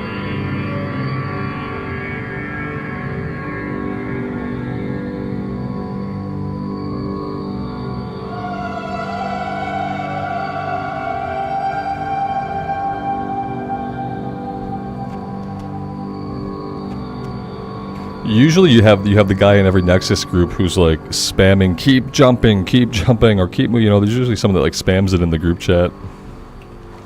When that doesn't happen, I guess it can like take you off guard. I almost forgot about it the first time that I ran Nexus in Wrath Classic. It's awesome, man.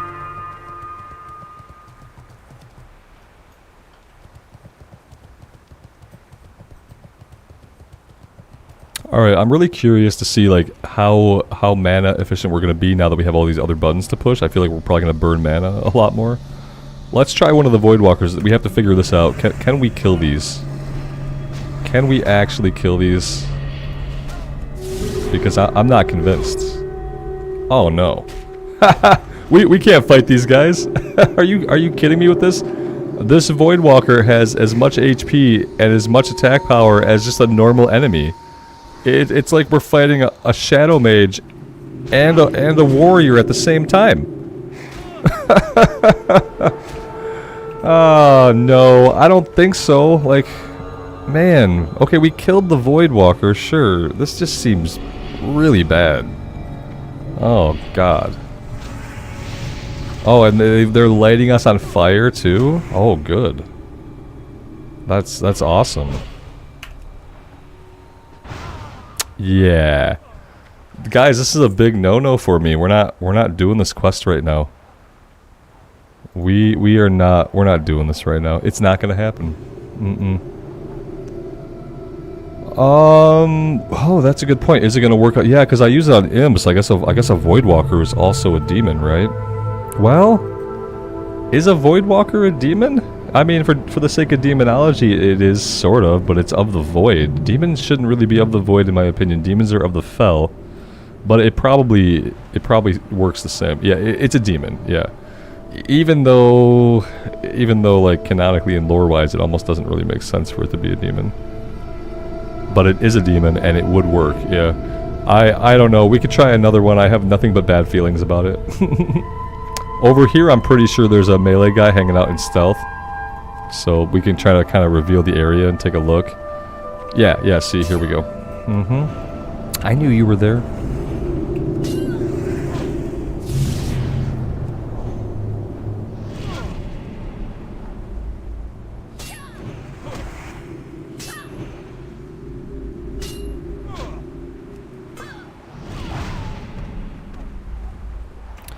Yeah, so, I mean, if we want to use Consecrate, and we want to keep it up for the whole fight, we're going to burn all of our mana every fight. Oh man, it seems like it could be quite a bit of damage output, how we're stacking holy damage. I just don't know if we want to do that every fight. We can let's try another one. Let's try using Consecrate only once. We will use it once, we won't refresh it after it runs out. And we will see how that leaves us.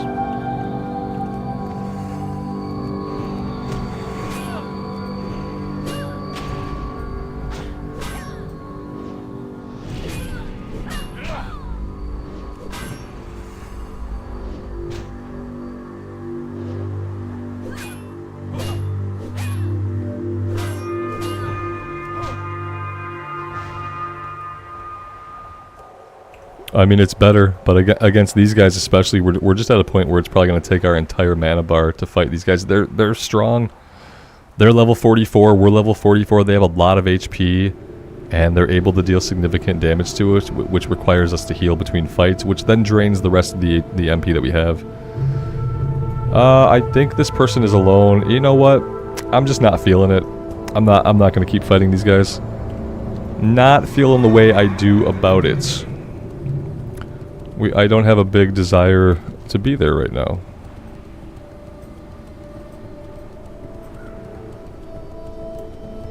Gadgekstan water survey could be something we do. Oh, good. We can just run into a rock and get attacked in the back. We could do that. I think the water survey just sends us out here initially to use an item on the lake. And then we can actually get away before the enemies spawn in. It spawns in some kind of silithid. But I think we can get away before they spawn. I don't know, guys. I'm running out of stuff to do as far as quests are concerned. Let's do this. Let's do the reason we came here, right? Was to go to Shimmering Flats and get that turned in. And that'll give us time to kind of think about what we want to do next. Red Robin, it was a ridiculous amount of mana. Yeah. It's just that they're so strong. We just shouldn't be fighting them right now. Joe camping went well. Yeah, it was good. Didn't get a lot of sleep. Got a little bit of a suntan. But besides lack of sleep, it was a good time.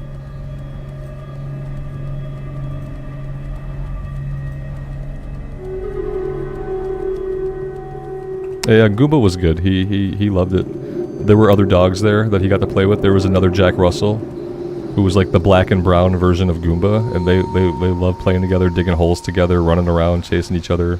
It was good for him. He got really well socialized and met some dog friends, met some human friends. Yeah.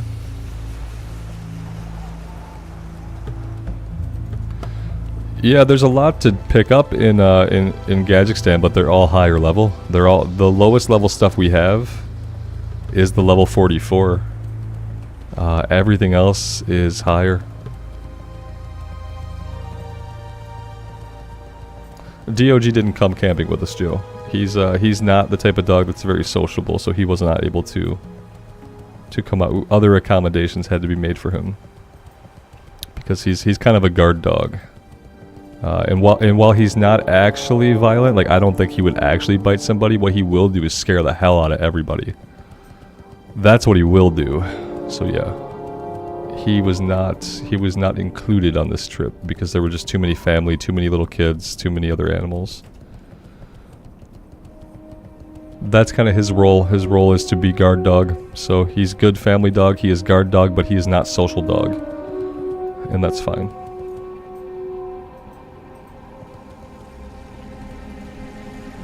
Talk to me. Keep it real. Okay, 825 XP. Not really what I was hoping for the end of a chain, but yeah, okay. At least it's out of our log now. We have very few quests in our log. We're at 10 out of 20. So, yeah.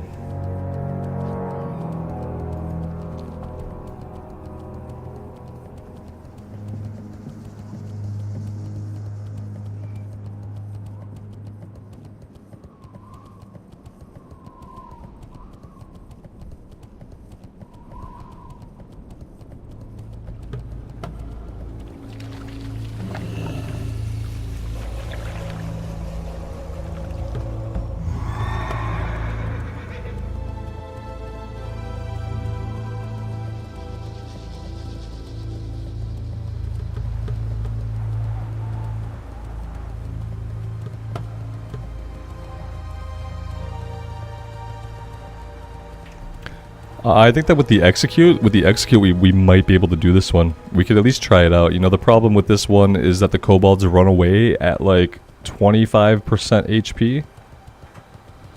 I'm just kind of hoping like maybe they will be in execute range when we can hit them with the execute, and that could stop a lot of the runners.